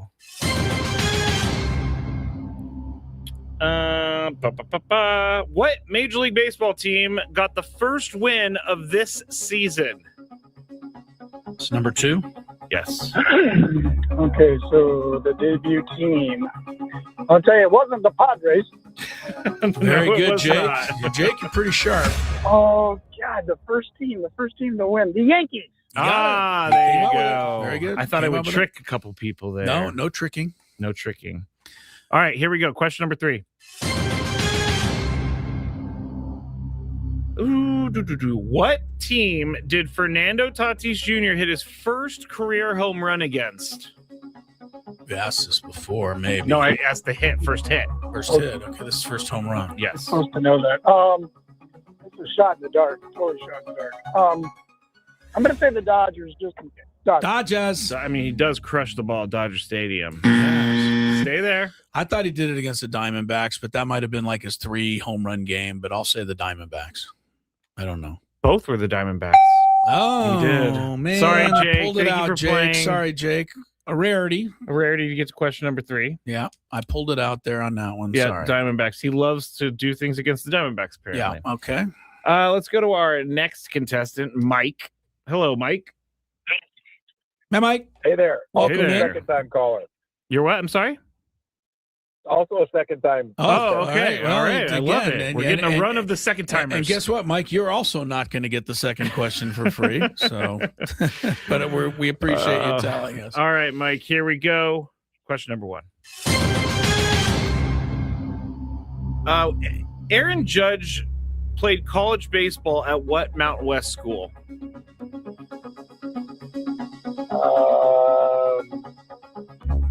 I know this. Fresno State. There you go. Got it. Nice You came up with job. it. Good job, Mike.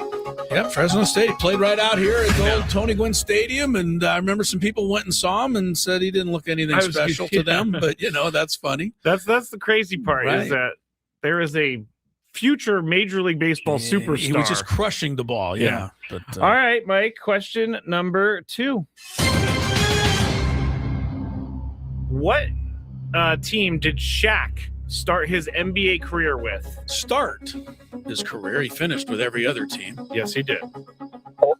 Orlando Magic. That is Magic. correct. Yeah, he and Penny were going to be the the champion team forever and ever. It never worked out. The first time I think I remember something about Shaq was when he brought the hoop down. I thought that was the coolest thing in the world. That was your first as a Shaq kid. memory? Yeah, I loved it. I thought that was Uh-huh. amazing. All right, we're on to question number 3 for the second time today.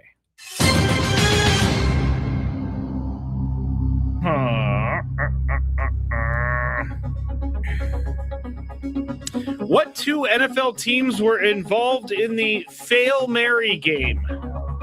Fail Mary. We're talking about the Fail Mary the other day because replacement officials could be on their way again this year. Yep. You remember the Fail Mary? The Packers. Oh, you got it, nice Mike. job. Well done. Nicely Stay done. there, Mike.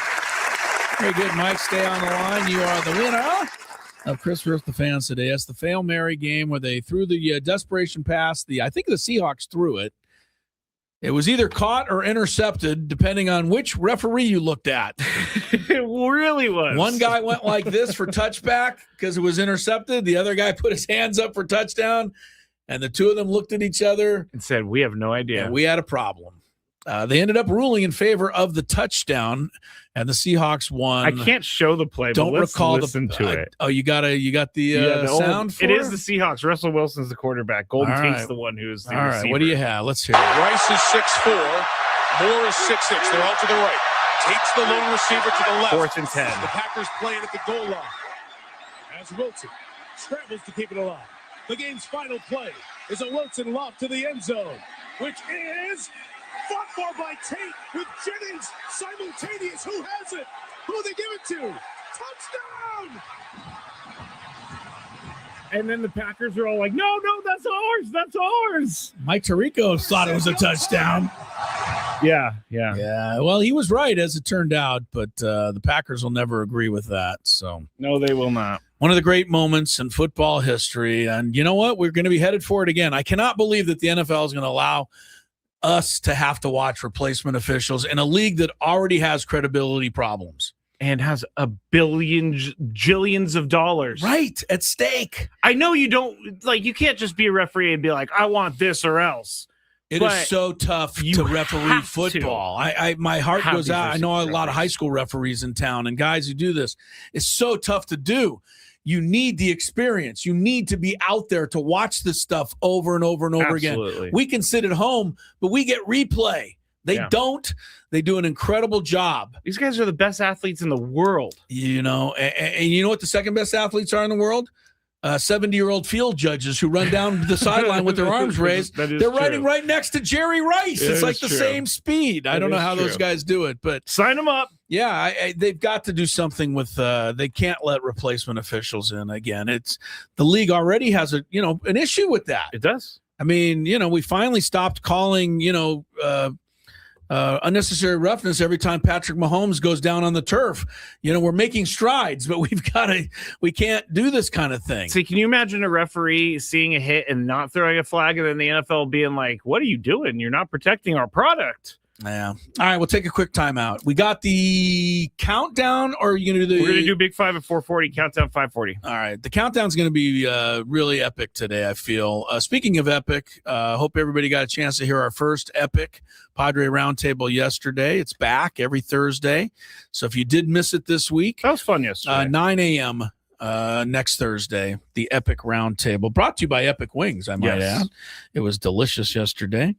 All right, so get to Mike on the – was it Mike on the win? It was Mike. Good job, Mike. Well done on that. More Gwynn and Chris ahead after we get a little traffic.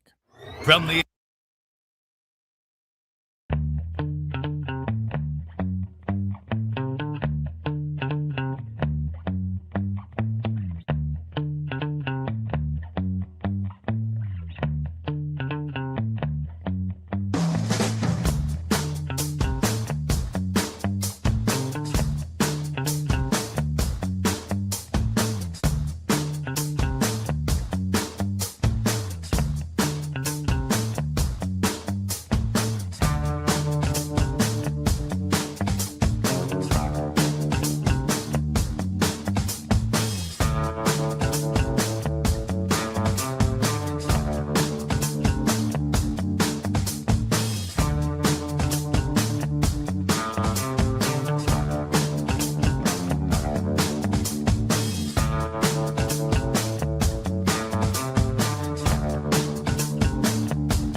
Yankees. Oh, boy. So happy about that. Welcome back to Gwynn and Chris. 4:20 is the time. Chris Ello, Scraby together here on 97.3 The Fan. Coming up, our Big Five. Big news of the day, along with the Padres falling to the Bo Sox 5-2. Big news in baseball anyway. Yankees roll again. Beat the Marlins 8-2 today. Yankees are 6-1. Here's how many runs the Yankees have given up starting with the first game of the season. 0, 0, 1, 2, 0, 3, 2. That'll work. That'll do, donkey. Even the Padres, power-free lineup could win a few games with that kind of. No, I don't. Well, let's not go too far. I know. What was I going to call the Padres? With a squirt gun offense? God, we can't do anything. 4 big hits today for the Friars. That's it. None of them by anybody in the top 5 in the order. Congrats to Messrs. Tatis, Bogarts, Merrill, Machado, and Laureano for a fine 0 for 19 performance today. I can't lump Laureano there. He did go 0 for 4 today. But he did, so but he's the only today. one who's been carrying this offense at all. Don't disagree. Back to the Yankees for a minute. Aaron Judge hit number 3 today. Stole his first base of the year. So Judge is, by the way, Judge's average, what do you think it is? Aaron Judge, best player in baseball. He usually has a high average. I'll say like 500 or something. Yeah, how about 185? Ooh, for Aaron I Judge. was way right? wrong. Yeah, he's hitting $185. So, the Padres aren't alone, but Judge does have 3 home runs and 6 ribbies. So that's something. That is something. Which is what a lot of the Padres can't do. Also today, the Phillies 10-1 over the Rocks. Rockies return home. And the Phillies greet them with 7 runs in the first inning at Coors Field. Yeah, welcome to it. Schwarber hit one. Schwarber shouldn't be able to bat in Coors Field. That's just not fair. That's like you and I playing wiffle ball in a phone booth. Yeah. We're gonna crush that wiffle ball. Yeah, except in a phone booth you can't swing. But you know what I'm referring to. I wasn't gonna analyze. Yeah. So I mentioned that one because the Rockies will fall to 2-5. Padres do have company in the NL West cellar right now. Dodgers over Washington, 13-6. Ohtani hit his first of the year today. Thank goodness for that. Kyle Tucker hit his first as a Dodger today. And pretty much everybody else on the Dodgers homered in that game too. Miles Michaelis allowed 11 earnies today. Ernie's. You know what an Ernie is? An earned run? Yeah, that'll hold that'll hold the ERA up for a while. You give up 11 like that. It started so well too. And CJ Abrams hit a 3-run shot to put them on the board first. Yeah, didn't matter. It's a long game. White Sox got a win today. They go to 2-5. White Sox seem to be improving a little bit. The Jays back-to-back series against the Rockies and the White Sox, and they've lost 3 out of 4. Yeah, you want to talk about a World bit Series panic? champs? Yeah. They're 4-3 overall, though, so that's not Panicville. Not yet. 2-5 is Panicville. Yes, it is. Which is where we are right now. Does anybody have just one loss now? Oh, the Athletics. They're 1-5, despite the exciting. Exploits of Shea Langeliers. Yeah, I mean, he's the only guy scoring any runs for them. So evidently, he's got 5 HRs already. And speaking of, we're going to do a bunch of weird stats later in the program for our countdown. Chase DeLauder hit his 5th. He did. Wow, he keeps going. But I think stranger than that is the Major League RBI leader, the one and only Liam Hicks. Still doing his thing, huh? He's got 12 RBIs. He plays for White Sox? Nope. Who? Yeah, I'll give you 3 guesses. Liam Hicks, the Major League RBI leader. The Marlins? Got it. He's got 12 RBIs. Trying to think good of teams that for, have scored. Good for Liam. I'm proud of anybody named Liam who makes it to the major leags. I think yeah? That's a good thing. Final four? Wait, why? Why are you proud of guys? I don't know. Liam doesn't seem like much of a baseball name. The first one with came all to due mind was respect Liam to everybody Hendricks. named Liam out there. But yeah, Liam Hendricks was in the big leagues. That's two. You got two of them. Liam Pretty Neeson good. was not in the big leagues. Liam Neeson. UConn and South Carolina, Final Four game underway. Late first quarter, UConn 38-0, going for their 55th win in a row, I believe. They lead South Carolina 15-12. That should be a really good game. UConn's got 54 wins in a row right now. I don't even think they're halfway to their all-time record. UConn is that's why ridiculously good. And you think it's bad for women's basketball? I do. At this point, like, it was cool in the beginning when UConn women were winning and they couldn't be beat, and it was bringing a lot of eyes to the sport. But now it's just like, all right, cool. What else are you gonna do? The record is 111 wins in a row, by the way. It went from that is insane. Went from 2014 to 2017.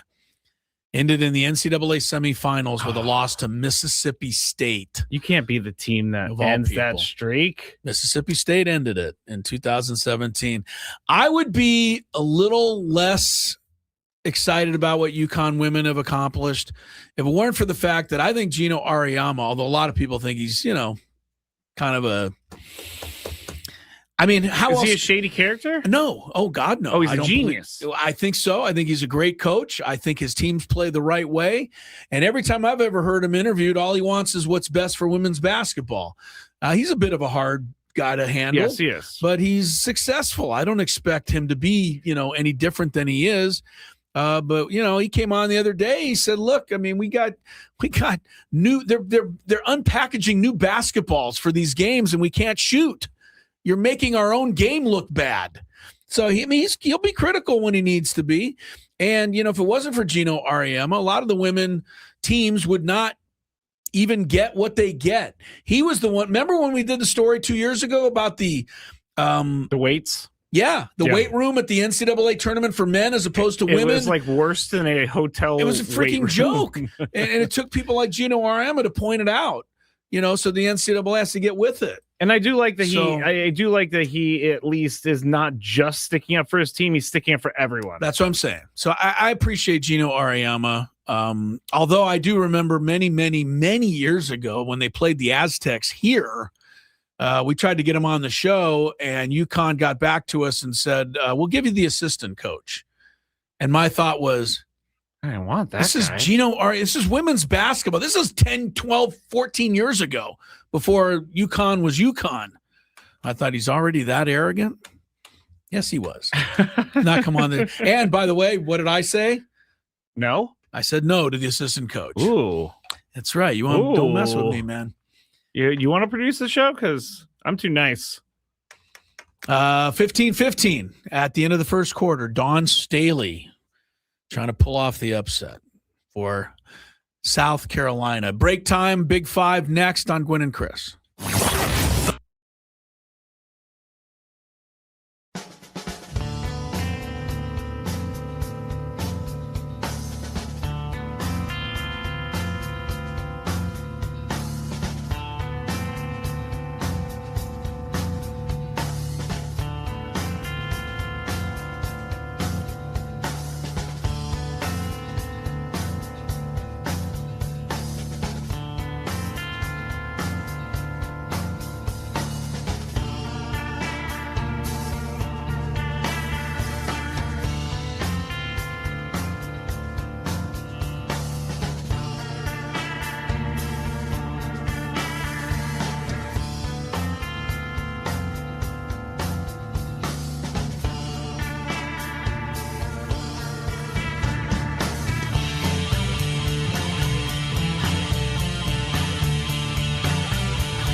until you get a hit. That's your job now. Now that I know you're the mean producer, 4 hits today. we could do this, Chris. You could be the mean cop. I could be the good cop. Let's work together. 5-2 Boston was the final. The Padres get shut out if it weren't for the sun, which that's true. I mean, the guy in center field couldn't see the fly ball, landed for a triple. It did. Padres ended up scoring 2 runs that inning that they would have not had scored. Yep. Had the ball been caught. Otherwise, the offense continues to be in a major slumber. Welcome back to Gwynn and Chris. 4:35 is the time. Check a little traffic. And then Scraby's got a big 5. I want to know what else is going on. From the 855 Get Ross Traffic Center. Injured? Demand justice. Demand Jurowitz. 855GetRoss.com. Here's Sue Allard. Hitting those brakes on the northbound side of the 805 at the 15, all because of a collision. These delays, they go all the way back to Home Avenue. And then you're just loaded up on the northbound side of the 125 or right by the 8. And then in Oceanside, just stop and go on the southbound side of the 5 by the 78. I'm Sue Allard with Gwynn and Chris, San Diego's #1 sports station, 97.3 The Fan. It's that time of the show when we check on the latest in sports. Only the most important topics and questions are brought to light. Stop what you're doing and listen. These news stories will astound and amaze you. The one, the only. Oh my God, who the hell cares? The Big 5 starts now on 97.3 The Fan. And if you don't know, we're broadcasting live from the Bill House Studios where we know how. Let's get into it. And you know what, Chris? I changed my number 5 question to something I saw in the chat in the break from great listener KG. Okay. So it's very simple. The question is, what is the Padres' strength right now? They're really, I think one of the things they're doing quite well so far, they hit first base, and then they're really good at making a quick right turn. The 90-degree turn is 90-degree turn, excellent. they get to the dugout, they have excellent form. They're not very good at anything right now. I know. I know what you want me to say. Jake made a hell of a play. Yeah. Campy made a great, they had 2 beautiful double plays today. They did. That's not all I can recommend, though. I would say their infield defense has been pretty good this year. Okay. Their outfield has struggled with some communication. Nick Castellanos. Unfortunately, it just doesn't matter. It doesn't because until they can hit. Yeah. It's not going to matter. I mean, you got 2 lefties coming up here. A rookie tomorrow, Connor Early, I believe his name is. Connolly Early. And then Sunday you get a real tough customer, Ranger Suarez. But I don't really care who's pitching now. You got to find a way to do something. By the way, Frank told me it was Ron Hair Suarez, and I don't know if that was an April Fool's joke. Sounds like one. I've never heard that. He was dead serious. I've never heard it either, but he was dead serious about it. Yeah, I've never heard that one. So. The Padres, it's 7 games, Padres strength. There are some bright spots there, but until they get some guys on base and hit. I told you, the infield's defense. Laureano hit a couple Some home ABS runs. challenges have gone their way. Yeah, but one they didn't take today may have cost them the game. All right. I was trying to find some positivity. George on the chat has one. Mason Miller. He's been pretty good. Yeah, he's not going to have too many. He saved the 2 games he's had an opportunity to. He may save 60 this year, and that may be all we win at this rate. Oh. Hit the ball! Number 4. All right, I think this is going to anger you, Chris. Uh-oh. Alabama basketball guard Aiden Holloway had his suspension from the University of Alabama reversed after a hearing with the University of Alabama Office of Student Conduct. His attorney told AL.com Holloway can return to class, but he remains suspended from the basketball team. The university hearing took place on March 26th, and his spokesperson said it's not up to him, but if given the opportunity, he would like to play basketball for the school next year. This comes after Holloway was indicted on both felony drug charges he faces, and that happened yesterday. Grand jurors vote to indict if they determine there is probable cause to believe a crime was committed. I'm up first. Okay. What's the question? Do you think he will be playing for Alabama next year? My answer is he might. If they were still in the tournament, he may return for this year. Yes, might be playing tomorrow. He's going to play. If Nate Oates could get him in. You get him in front of an Alabama Tuscaloosa judge, well, he's in the clear. Can somebody explain to me what the people, they're saying? Why are they letting him back into school based on what? That he didn't have 2 pounds of marijuana he was selling to people? What was said in the hearing was not released from what I saw earlier. And I'm assuming it's because he has not been charged with these that they can't take away his ability to go to school. Why are they not charging him? What are they waiting for? But I mean, I guess they have charged him, but they haven't. The grand jury needs to indict him. They need to see if there's enough evidence to bring it to trial. Well, I believe Nate Oates' requirements are even softer than that. So they really are. My guess would be that until the jail cell slams behind this kid, Nate Oates will find a way to get him on there or try to get him on there was the a course. lot of weed in this guy's It was residence. 2 pounds. And that's a lot. So the only thing they're waiting for is what? To confirm that he's trying to sell it, or do you even need that? Yeah, you probably need that but in Alabama, they have harsher laws on this stuff. So I don't really understand. Not if you get an Alabama judge ruling on an Alabama athlete. And if you're a Trinidad Chambliss, get an Ole Miss judge. They basically have no laws against Alabama athletes when it comes to Alabama judges. Yeah, I want to follow this story, but it's all very messy. It really truly is. And you know what, Nate Oates, even if you're trying to do the right thing, we just don't ever believe you are trying to do the right thing because your record speaks for itself. Everyone in college basketball knows it. Yeah. And when stuff like this happens, they go, well, that's what you expect from Nate Oates. Yeah, it's nice to be known for that. It's sad. Yeah, I think it is. I mean, if this guy did something and they can prove it and he's going to be convicted of it, they're doing him no justice. They're not doing him any favors by letting him come back. Yeah. All right. Number 4. Wait, we already just did that.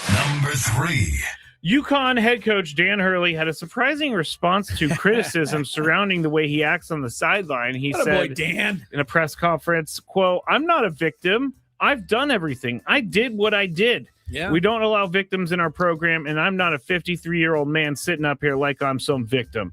I don't want to waste a lot of time with it because it takes away from the team," end quote. Okay. Does his owning of this absolve him of his behavior? What do you think? Because I'm going to just ask you, just based on this. If somebody walks down the street and, I don't know, punches somebody in the face, but then walks over and says, I did it.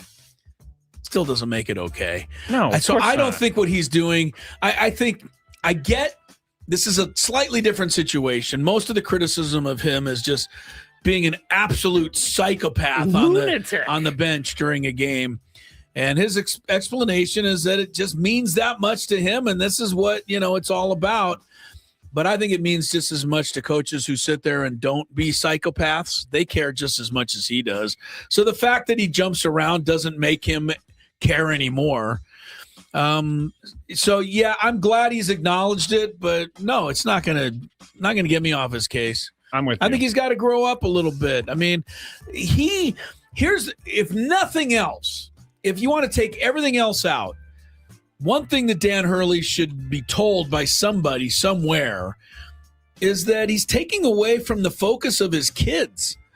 That's what he said in his quote. So he was like, so many UConn games now are focused on him rather than where it should be, which is on these, I'm going to say student athletes. I'm a laugher. But, these kids, they're out there playing, and Dan Hurley's getting all the attention.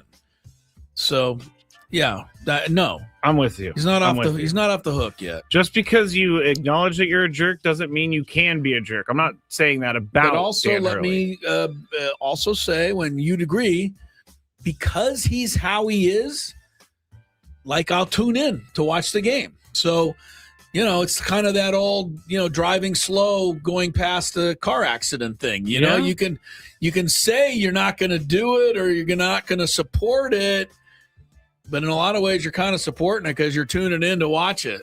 Like him versus Mick Cronin, you wouldn't have missed that game for anything. No, but the forehead to forehead with the referee is what really took me to the other side. I thought that was just honestly in response to a ridiculous moment in history. He said he thought the ref was going to chest bump him, but what ref is going to chest bump him? Not too many refs are going to chest bump you, but to me that moment is so strange. To me that moment just wins out.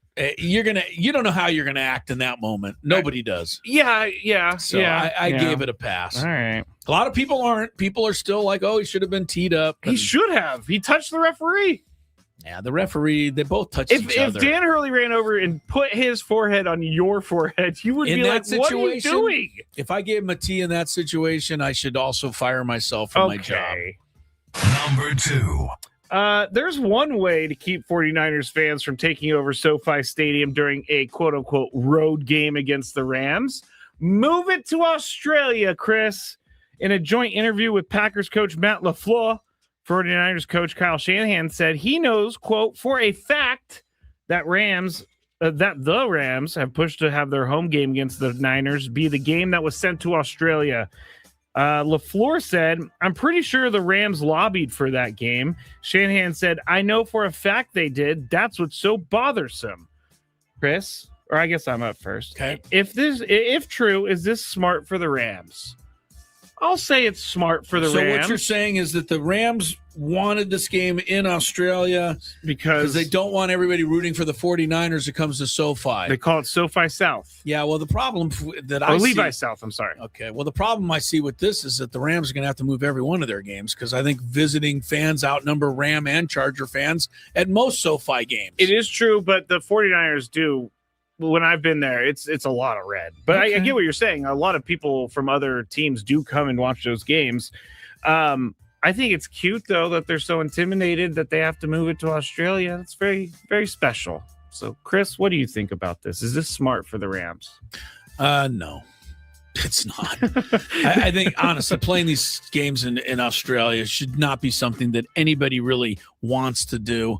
I don't think they do. I don't. That's what I'm saying. So I'm not going to say it's. I don't believe that they begged for it the way they're trying to insinuate. Oh, once they knew they were going, though, I bet you. Right. Once they knew they were going, you might as well make it your home game, whatever. But I don't. A home game is always going to be infinitely better than going to San Francisco for a game. Isn't it? Yeah, probably. Yeah, I mean, you don't have to fly. You can stay. You're not going to. Yeah, you're not going to convince me on this one. Number 1. Sorry. No, I'm just going to say, Rams. I don't think this is smart. Okay. Royals player Carter Jensen was scratched from the lineup yesterday after he overslept. Yeah. What's the Royals manager's name, Chris? Oh boy, you got me. That should be a 2-point question. I don't know that guy's name. The only reason I know I've seen him a couple times, but yeah, I don't know it. His name is Matt Quatraro. Yeah, there you go. Said that it might be Quattaro, but Quattaro. Yeah. Okay. Yeah. But either way, I didn't know that before today. He also confirmed it was oversleeping, and he said that they decided to scratch him, but he's a hard worker, and we're going to move forward from this. My first question, there's 2 questions. Okay. First question is, would they have scratched Bobby Witt Jr.? Answer is no. You don't think so? Not. Yeah, I do not. You think they would scratch Bobby Witt Jr.? Yeah, I think it gets. Yeah, they're putting him in the 4th inning, maybe. But okay, I think you've got to. All right. Unless you want to lose the clubhouse, you got to scratch Michael Jordan if he shows up late to the game. You've got to. The team. There has to be at least an appearance that the team is ahead of any one individual. Yeah. My real question though is, what's the worst thing you've ever overslept for? And I have one on the top of my mind. If you want me to go first, go ahead. Okay, so I overslept for one time, a morning show. And it was a big day for the morning show, and this was at a different station, and I needed to be there at like 4 a.m., and my alarm went off. I guess I didn't hear it, but I woke up with light in my room, and if you work in a morning show, you never wake up to the sun. Yeah. And it's a bad sign. It was like the heart drop thing, so I checked my phone. Of course, I have about 25 missed calls from my boss. Guess what had to happen, Chris? They couldn't start the show until I got there because no one was there. So I ruined an entire day because I overslept. And now I have 6 alarms set on my phone. Right now you do? I do. Just in case. I get really nervous about it. What about you? What's the worst thing you ever overslept for? Do you oversleep for your wedding? I've heard some people do that. My wedding was at 6 p.m. That would have been bad. Maybe you're taking a nap. Yeah. No, I did not oversleep for my wedding. There's something on this list, and it's not coming to my mind. Okay. I missed a morning show. Missed a flight? I missed a morning show with Ben Higgins one day, and he missed one too. Like it was so early it didn't even register because it's like 4 a.m. We're supposed to be there. So we missed that. Yeah, it was embarrassing last year, or was it last year or the year before when I overslept the round table and I came running in in the middle of the round table? Oh, yes. Okay, there it is. That was bad. But that was yeah, I remember you running in. I didn't enjoy that. It's the worst when you don't. It's not a great feeling for anybody. I mean, but oversleeping's a thing in the world. I think now that we have our phones and they're with us and you can set an alarm on it, should be much tougher to oversleep something now. Yeah.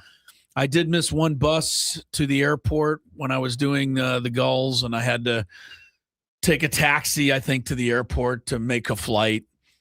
I don't think anything terrible, though. Okay. I'm pretty crazy well, good for you, honestly. about that. Yeah, I don't like to. I mean, I see what you're going for here. Andy says on the chat, put your alarm clock on the other side of the room. I did that when I was morning show. I had one in my bathroom so that when it would go off, I'd have to get up. You really needed I needed to be up and so rolling over, you could turn it off and go back to sleep. Yeah, I'm beyond that. That doesn't happen with me anymore. It hasn't happened in a long time, but yeah, definitely. I would turn the phone off, or I would just have one alarm on my phone and then I wouldn't wake up. But yeah, I put one in my bathroom as well. Oh, wow. That's taking a lot of precautions. Yeah, I didn't want to ever miss work. Okay, evidently not. I've never missed a flight, which is a good thing. How many times have you dreamt that you overslept? Or even worse, I think this is one that even more people will identify with. When you're running late to something in your dream and you can't get there. All the time, Chris. Yeah. You know that all one? The time. Yes. Yeah. You're giving me anxiety thinking about it. You know it's there, but something keeps happening to throw you off the track. You just can't get there. Get where you need to go. You know, there's a dream. There's something, the dream definition about that. I'm sure that somebody has it figured out in that, that it means something, but it doesn't mean anything to me. So I don't believe in that stuff too much. It says it reflects feelings of frustration, anxiety, or being stuck in life, powerlessness. Yeah, you know what that is? That's like reading a well, I don't want to. Yeah, don't because I believe in the dream meanings. You believe? Do you believe? I believe that your horoscope too. No, God, no. The horoscope is so general. Of course, it comes true. I'm not a horoscope guy. I mean, you're going to walk around today and you might see something that intrigues you. Really? I didn't need to read a horoscope to tell me that. I will say I'm that not a horoscope guy. I'm not a horoscope guy either, but I do believe your dreams come from something in your subconscious. So if you're feeling some sort of stress, you're going to have these types of dreams. Well, there has to be something that you can base on your real life occurrences, or it wouldn't be in your dream, right? Yes. But yeah, this whole notion that you need to get somewhere and you can't make it, I just think that is what it is. Because we all do it. Yeah. So do we all have the same issues of... Yeah, I think everybody feels in that moment, they might have some stress and anxiety in their life, frustration. You're giving me some now. Why? No, I don't know. UConn's ahead of South Carolina. It's 26-23. They're coming up on the end of the second quarter. So this is a very low-scoring game for both these teams. They both normally score in the 70s or 80s. It probably has something to do with the basketball, again, that Gino was talking about, where they can't, put it in the hoop. Anyway, they're coming up on halftime. UCLA later against Texas. Tomorrow, who do you like, Scraby? Do you have any care? I mean, Illinois or... UConn or Arizona or Michigan? Does any of it interest you? Illinois. You're going for the Illini. I can't see Dan Hurley win another national championship, so I'll go with Illinois. I think it's pretty easy to root against Dan Hurley. Yeah. I don't think it's easy to root against either Arizona or Michigan necessarily. No. And my second choice, I guess, would be Arizona, just because they're closer. Now, you know that if Arizona and Illinois win tomorrow, then no matter what happens on Monday, I win my wife's pool. Oh, is that for sure? That is for sure. I did see something about this on social media. You guys talked about it yesterday. We did. Okay. And people, I don't know. Again, do people think I'm cheating the system or not? Because wasn't my picks. I don't think it matters. Thank you, Scraby. I don't think it matters. But you did get an assist. What the plan is if I win this pool, you have to find Jay Billis. He's been on our show before. I have texted him. Well, in this case, hopefully he'd respond. Yeah, I'll give him the story. Information. I will. 26-24, low scoring. UConn leads at halftime in the women's Final Four. We're coming up on the happy hour. Stick around.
And so it is that we join you for the happy hour. Gwynn and Chris on 97.3 The Fan. If you love Mediterranean food, try Spiro's.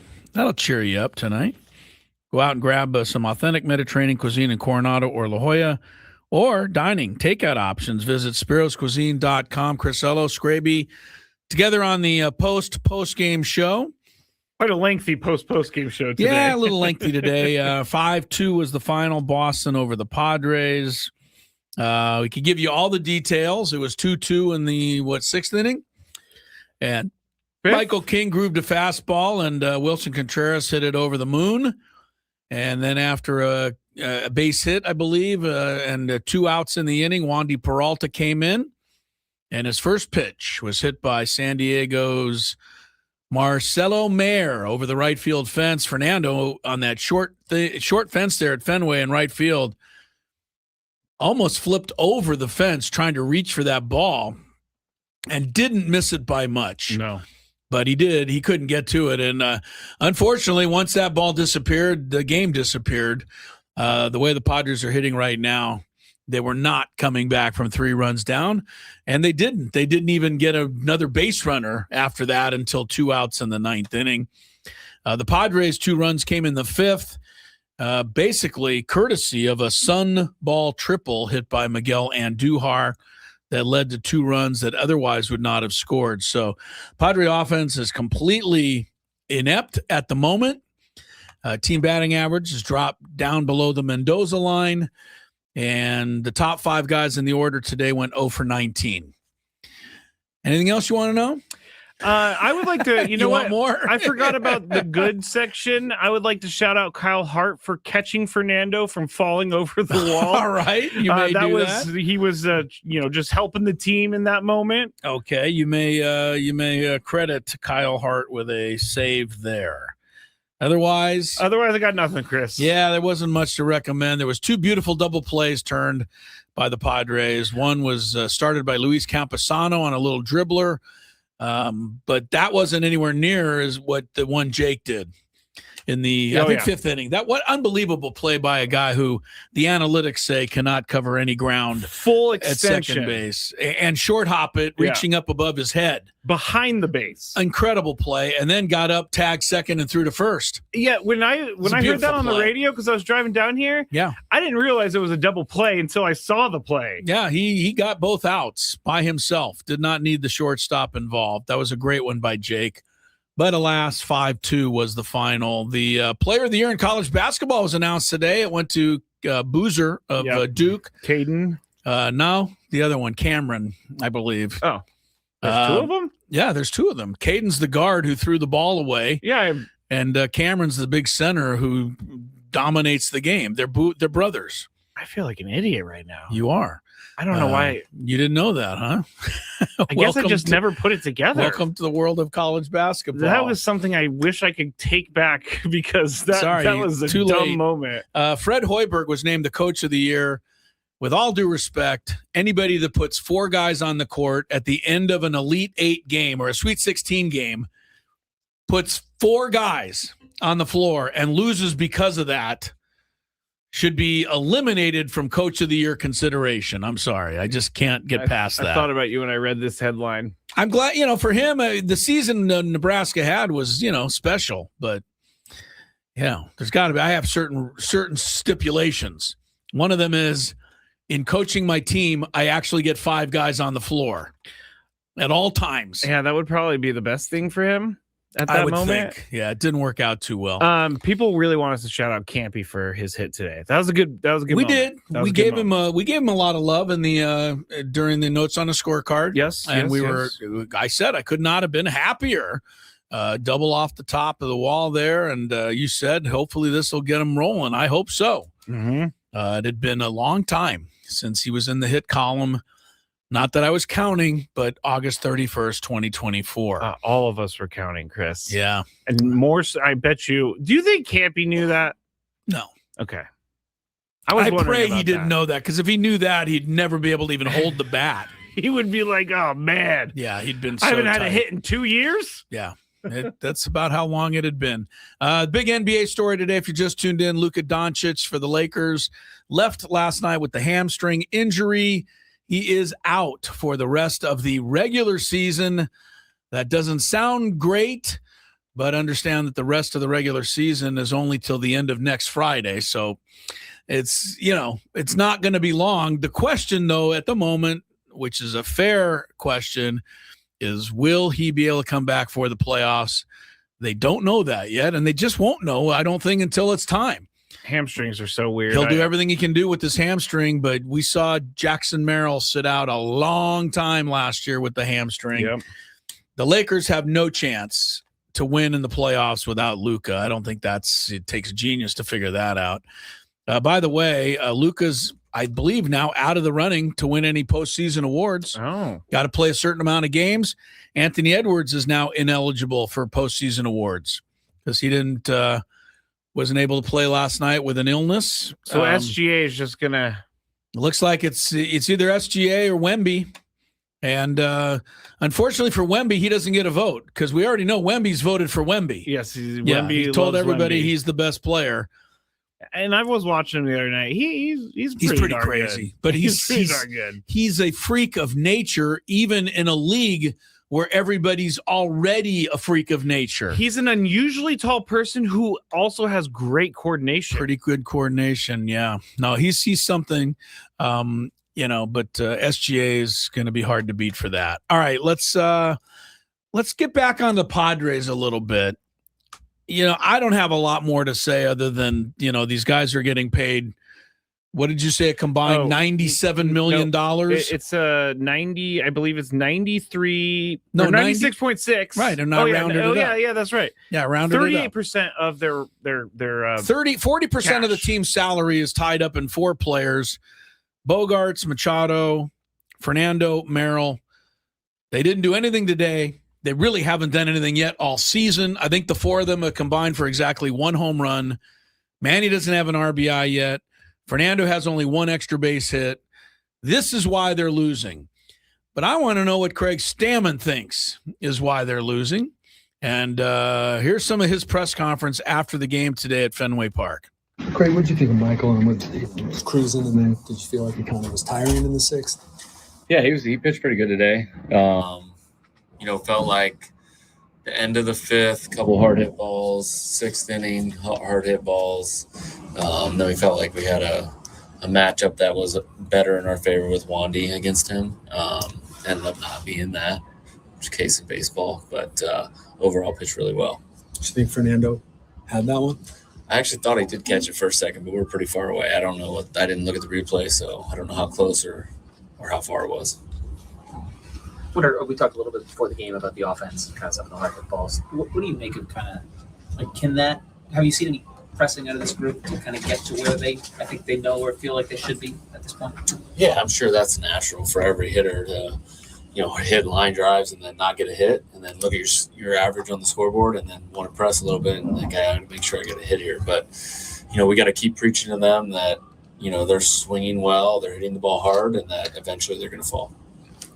What do you think of Gray, another guy who made it into the 6th against you guys? Yeah. In the 6th. Yeah, he pitched good. He's a veteran pitcher. It's not like he hadn't done that before.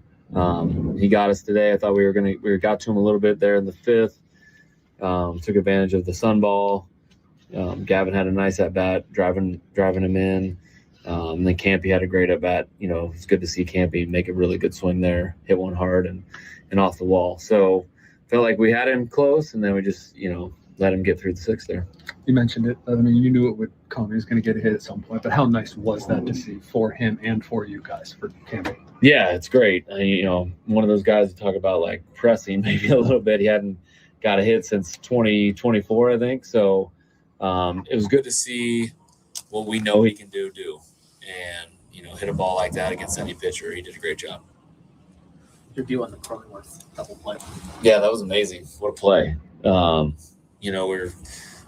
inning was getting a little to the point where, they hit the ball, they were on base, hit the ball hard again, and we made a great play and got out of it. And you're thinking that ball gets through, it's 1st and 2nd or 1st and 3rd and 1 out. So, just at the time, maybe a game-saving play. But Jake's been doing that a lot this year. It's pretty fun to see him at second base doing that. Incredible play by Jake again. Disappointed they lost, but that's going to show up like on the end of the season highlight reel. That's how good of a double play that was. That he turned today. I'm going to agree with almost everything Craig Stammen said there. Probably 90% of it. Here's the percent I'm not going to agree with. When he said we're hitting the ball hard and we're not getting a lot of results and we just got to keep hitting the ball hard. I'm not really seeing him hit the ball hard. I'll be honest with you. Are you? I mean, I'm seeing a couple of loud outs, but not many of them, Scrabe. I'd be honest with you. I'd say if I'm seeing it, I'd say it. I'm not seeing it. I saw it in the first series. Saw it on Wednesday. Some loud hits, but loud balls. I didn't see what you're. Let me look at their exit velocities today because you can look at that. I saw one line drive to left center by Laureano that was caught. I don't recall anything else that was the one to Bogarts hit to the bottom of the green monster was well hit. That's 2 of the 27 outs. I don't remember anything else. Knocking my socks off. I will say, I mean, so to me, they're not hitting at all, and they're just not hitting. That's it. And Duhart 96. Yeah, I think Craig Stammen may have been falling back on that one a little bit too much. All right, Gwynn and Chris continues. We have our countdown coming up at the bottom of the hour. Today's countdown, I think, is going to be a lot of fun. We're going to go over some of the quirkiest records and quirkiest, what do you want to say? Just factoids in Major League Baseball history. And baseball lends itself to this kind of stuff. We'll tell you what we mean. That's coming up at the bottom of the hour. Happy hour rolls on. We'll check some traffic on Gwynn and Chris.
All right, 5:19 is the time.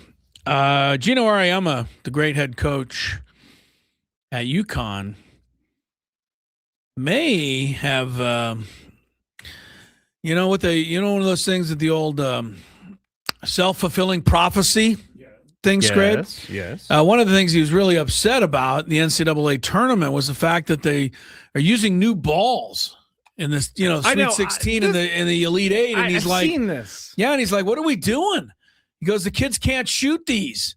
They're not used to them. Nobody uses new balls, in any level of basketball." And he's not wrong. You don't. It's not like baseball where you unpackage a new ball and you roll it out there and you start the game. Even then, they don't do that. Right. You want the ball broken in, et cetera. And he was really critical of it. And he said, man, the shooting is terrible. The percentages are horrible. And it's making our own game look bad. Well, it's making UConn look bad tonight. They're 1 of 11 on threes. And they've fallen 8 points behind South Carolina. This could be a really huge upset. Now, South Carolina's a great team, but still, UConn, 54 wins in a row. I've always found this really lame that he's complaining about this. You think it's lame that he's complaining, or lame that he has to complain because he's trying to?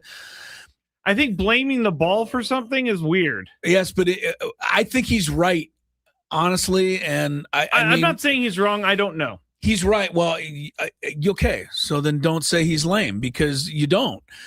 A broken in basketball just has a better feel, and it's not as bouncy. It might hit the rim and roll in. A new ball just boing. It's like trying to shoot a Super Bowl. It just you can't control it. Boing. Yeah, it's stupid. Anyway, UConn is in some trouble here. 5 minutes to go in the third quarter. They're trailing 36-28 in this national semifinal. All right, earlier today, A.J. Preller. Boy, doesn't everybody out there love him right now? It's got to be his fault, Scrabe. They're 2-5. Well, he did sign a bunch of guys that can't hit. The hell's he doing? Yeah, but he was on with Ben and Woods, and it was the management report presented by SDCCU. It's not big bank banking, it's better. And Ben and Woods put his feet to the fire. Here's what AJ had to say in response to what does he like most about what his does he team like so most? far? Okay, this probably he had to search for. I think again, like you see the way Pavetta bounced back from opening day and threw the ball well. I think Pavetta, King putting up zeros. I think he'll be the first to tell you want to be crispier with his command. He'll get another shot here today. The development of Randy Vasquez. I think we saw that at the end of last season, and then into spring training where sometimes spring training you're trying to evaluate such a different just a different environment, and you're kind of like, all right, what does it all mean? But for him to then take the spring he had stuff wise, command wise, and bring it to the first start, I think those guys are going to have to pitch well in terms of giving us the ability to go out and get off to good starts from a starting pitching standpoint. Bullpen should be very good. We had the little hiccup there one night against Detroit, but I think you're starting to see a pen that can be very dominant again. And then offensively, we've got to score more runs. We've got to put more pressure on the other team. You see the Laureano, that just continues to swing the bat well, and really since the trade last year, so that's good to see. And again, I don't think Manny and Toddy and Jackson and those guys, they've got a lot of hits coming to them this year. So you go 2-4, not what we're looking for. We want to play better, but ultimately, it wasn't like those guys went out and were on their A game, and we went 2-4. Those guys have got a lot of good baseball coming forward, and again, that's now we go on this first road trip, and we'll get a better sense here too, and some tough places to play about where we're at. Hopefully we're not putting too much better sense into what happened today. That was AJ before the game today. Yes. Tatis and Merrill and Manny, the three guys he spoke of, are the same three I've been speaking of. They went 0 for 11 combined today. The three of them together are hitting .203 with just one home run in 86 plate appearances. Manny doesn't have an RBI yet through 7 games. He did go 14 games last year in one stretch. Without an RBI? Without an RBI. Weren't you counting his home run? He needed his first home run as well last year. It seems like every year he gets off to this kind of start, and we say, that's it, man. He's swinging like a rusty gate, and, it's done. over. And at the end, he's got 28.95. But right now, yeah, it wouldn't hit a couple, please. It wouldn't hurt if he started, in on that 28.95 like tomorrow. We can use some balls hit hard. Manny's a procrastinator like me. Yeah, well, it's funny, but it's not funny. It's not funny. We're laughing to avoid the pain. Right. It only laughs. It only hurts when you laugh. I will say this: every time someone says it's baseball, look at the back of the baseball card. That is the truth. It's just so hard to see right now. It's just so hard to see how these guys are going to turn it around. I know they will. You know they will. It's just a continuation of last year. That's what my problem is. It's a continuation of the playoff series against the Cubs. They did not hit in that series. Fair. All right. A couple of other notes from the world of sports here today. If you just tuned in, I think we've given you pretty much everything. There was one story that came down that I think we could spend a little time with, Scrabe.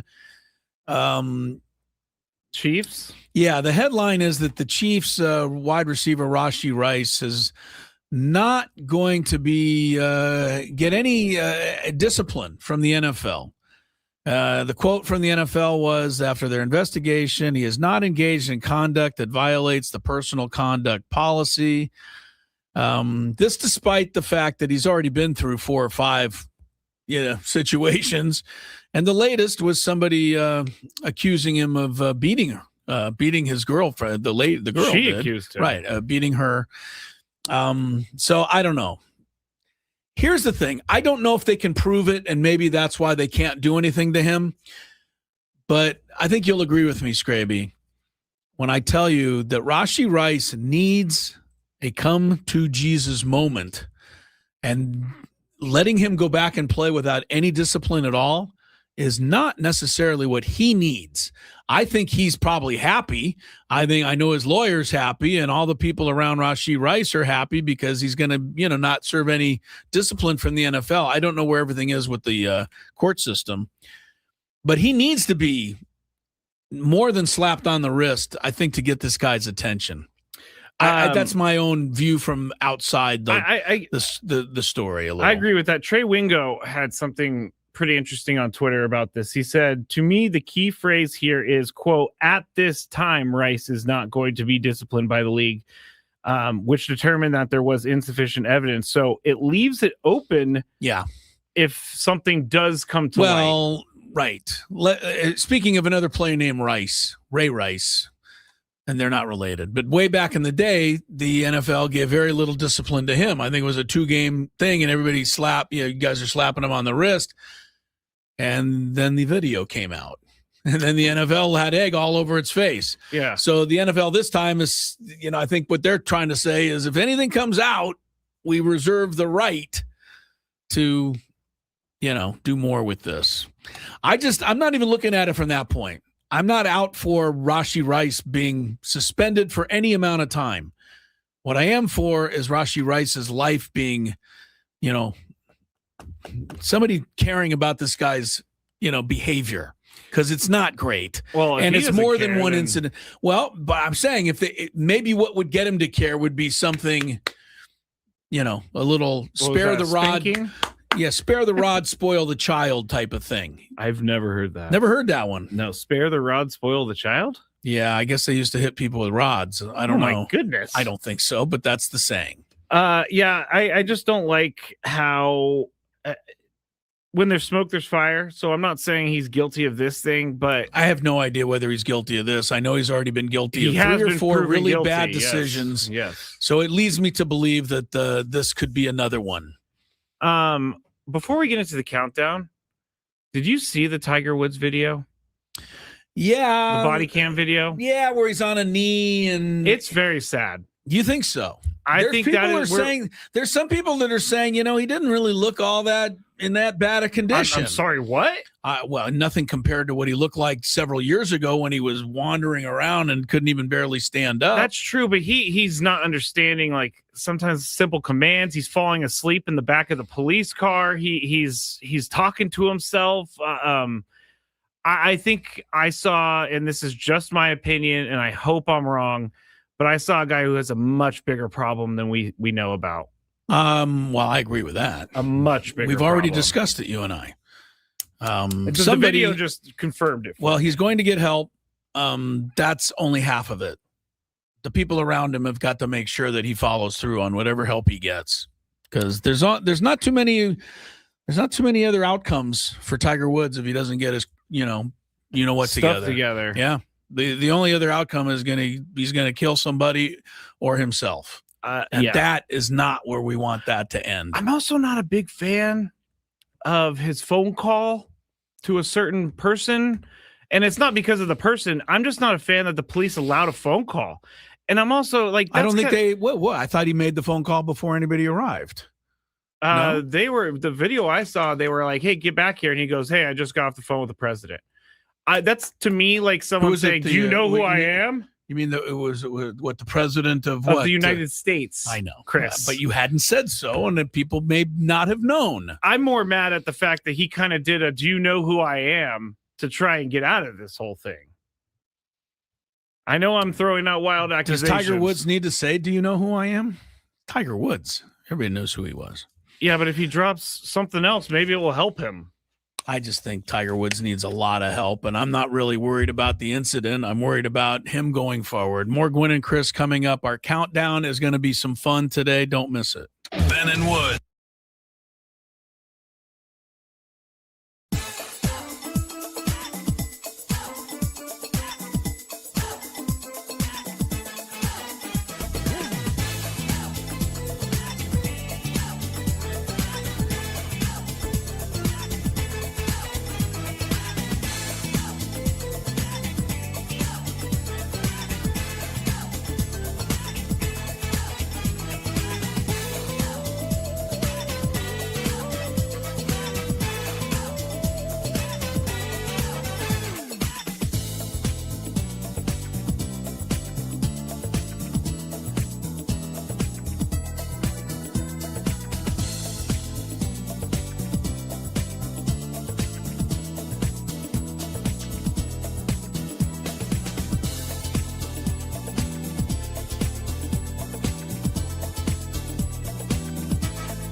439 over UConn.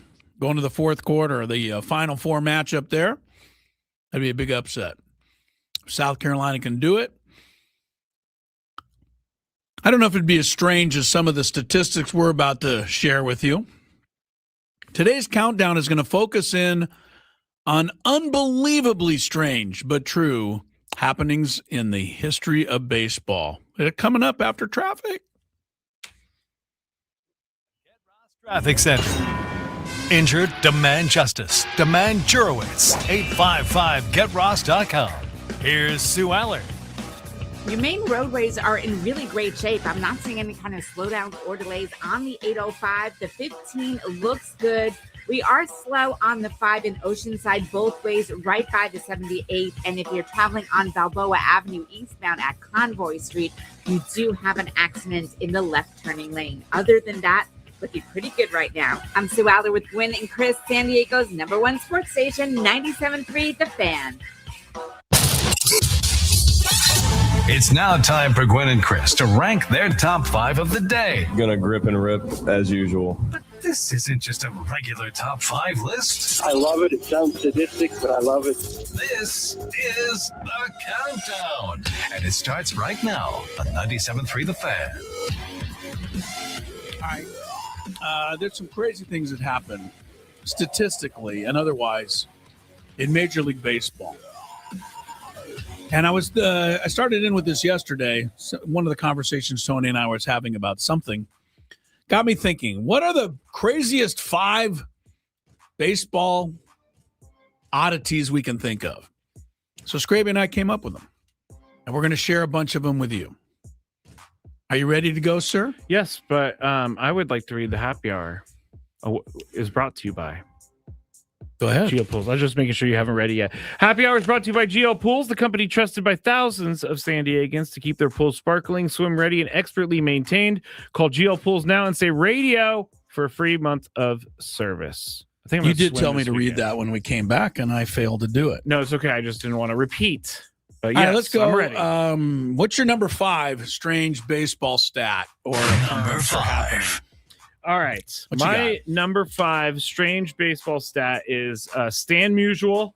I don't know much about him. I know he's a great baseball player. Stan the man. He's in the Hall of Fame. Yes. The greatest, one of the great St. Louis Cardinal, one of the great left-handed hitters in the history of the sport. But Stan Musial retired with the exact same amount of hits at home and on the road. He retired with 3,630 hits, 1,815 at home, 1,815 on the road. You couldn't try to do that if you set out to do that, or you couldn't accomplish that if you even set out to do it. Do you think Carlton Fisk tried to do this? The Hall of Fame catcher hit 188 home runs at home and 188 on the road. That's crazy too. So those are similar. But was that your number 5? No. Okay. I'm just piggybacking on your number 5. Gotcha. Number 5 for me, I'm going to go with Warren Spahn. Warren Spahn's a Hall of Fame left-hander, pitched for the Milwaukee Braves, and mostly the Milwaukee Braves. He had 363 wins. He used to have the record for lefties for overall most wins. I don't think anybody's passed him. That I wasn't paying attention. No, it's still him. Yeah. Warren Spahn had 363 wins. Here's the crazy thing. In his long, spectacular career, he also had exactly 363 hits. He had 357 of those wins and hits as a Brave. He had 4 more wins and hits as a Met. And he finished up with 3 more hits and wins playing for the last team he played with, which was, let's see, I had it memorized and now I forgot. So you're telling me Braves, Mets, Giants. So you're telling me this guy had exactly the same amount of hits as wins in each stop. 357 of each with Boston Braves, Milwaukee Braves, 4 of each with the Mets, 3 of each with the Giants. And just for fun, in the postseason, Warren Spahn had 4 wins. And guess what? 4 more hits. That is insane. That's hard to imagine. It really is. Warren that is crazy. Warren Spahn. I said Spain. Warren Spahn. Number four, what do you got? This one is one of my favorites of all time. All right. What is it? And it is about a guy who, Chris Davis, hit 247, had a 247 batting average for 4 straight seasons. And I'm not talking about like the 25 at bats, 30 at bats. This guy had 3 of those 4 seasons with over 600 at bats. Yeah. The other one was over 400. Again, you couldn't try to do this if you set out for it. 247 in 4 straight years. It's unbelievable. I mean, that is incredible. That is. Chris Davis, spelled Khris, by the way. He was a DH for the A's, mostly. There's no way anybody this could blows have me away every time I see it. You could never have the same batting average 4 years in a row, but he did. Yeah. Number 4 for me is one that if you were with us yesterday, I mentioned, but I still can't get over it. The all-time record for most grand slams hit in one season is 6. And that record is held by 2 players. One is Travis Hafner. We're not going to worry about him in this particular note. The other one is the great Don Mattingly, former manager for Tony Gwynn Jr. Yeah. Don Mattingly hit 6 grand slams as a Yankee in 1987. That's the all-time single-season record. Here's the rub. Don Mattingly never hit a grand slam before that or after that. Wow, so that one season, he sets the record and never does it again. He never did it again, and he had never done it before. Wow. Do you know Don what Mattingly, season that was in his career? Yes, it was the 6th season. So he had 5 years without one, then had 6, and then played 9 more years without one. Wow. That's you gotta would be a think at strange least one. once in 9 years. Got 6, all of them in the same season. That is Mattingly, crazy. that's a crazy I think Tony calls him Don Money. No, Donnie Baseball. Donnie Baseball, that's it. Donnie I don't know, Baseball. where did I get Don Money from? Don Money's an old infielder that Tony played with as well. Oh, all right. Well, at least I'm somewhere close to it. A little bit. My number 3, we're listing some our favorite crazy stats from baseball. Mm-hmm. Only 0.01% of batters Greg Maddux faced saw a 3-0 count. He faced 20,421 batters in his career. Only 310 of those batters saw a 3-0 count. And I think some of those were on an intentional walk. 177 were intentional walks. So you can take out half of the ones. So basically 170 something. Yeah, half of them were because he did it on purpose. Yeah. Back only in those 0.01%. He had good control. That is Greg Maddux had great control. All right, let's go. My number 3 is going to be with one of Greg Maddox's teammates, Hall of Famer Tom Glavine. I didn't know this one. This is pretty weird. Tom Glavine's career started in 1987 at the age of 21 with the Atlanta Braves. Tom Glavine went 2-4 that year with a 5.54 ERA. Pretty nondescript season to begin his career. He then pitched for 21 years with the Braves and the Mets, and he won over 300 games. In 2008, Tom Glavine came back to the Braves at the age of 42. He finished his final season with a record of 2-4 and an ERA of 5.54. 22 years apart, he had the exact same stats. Yeah. And again, ERA is one of those things you cannot really manipulate. Not really. You can't manipulate, 2-4 with a 5.54. You have to face the same amount of batters and the same amount of outs and almost. Glavine, that's crazy, and I did not know that one. That is crazy. All the right. Braves had a pretty good trio of pitchers. Smoltz was pretty good too. Yeah. Number 2. Now, this one is just crazy because of the feat that they reached. Okay. And they did it back to back. April 13th, 2009, Paul Konerko and Jermaine Dye each hit their 300th career home run back to back. It was the first and only time teammates hit the century milestone homers in the same game, let alone back to back. Both hit their 300th home run, and that home run was the second of the season. So that is crazy. That was a lot. That was a lot to take in. Both of them hit 300 home runs, but they hit them back to back. Jermaine Dye went first, and Paul Konerko, after everybody celebrated Jermaine Dye's 300th home run, Paul Konerko came up and he hit his. And everybody was like, "Oh, who cares about you? We already celebrated." This is not one of my countdown, but BJ Upton and Justin Upton brothers, as you know. Yes. Both hit their 99th home run on the same day, career, different teams. Then, about a week and a half later, they both hit their 100th home run on the same day. That's That is almost weird. impossible. It really is weird. But so is this. And here's my number 2. The brothers Niekro.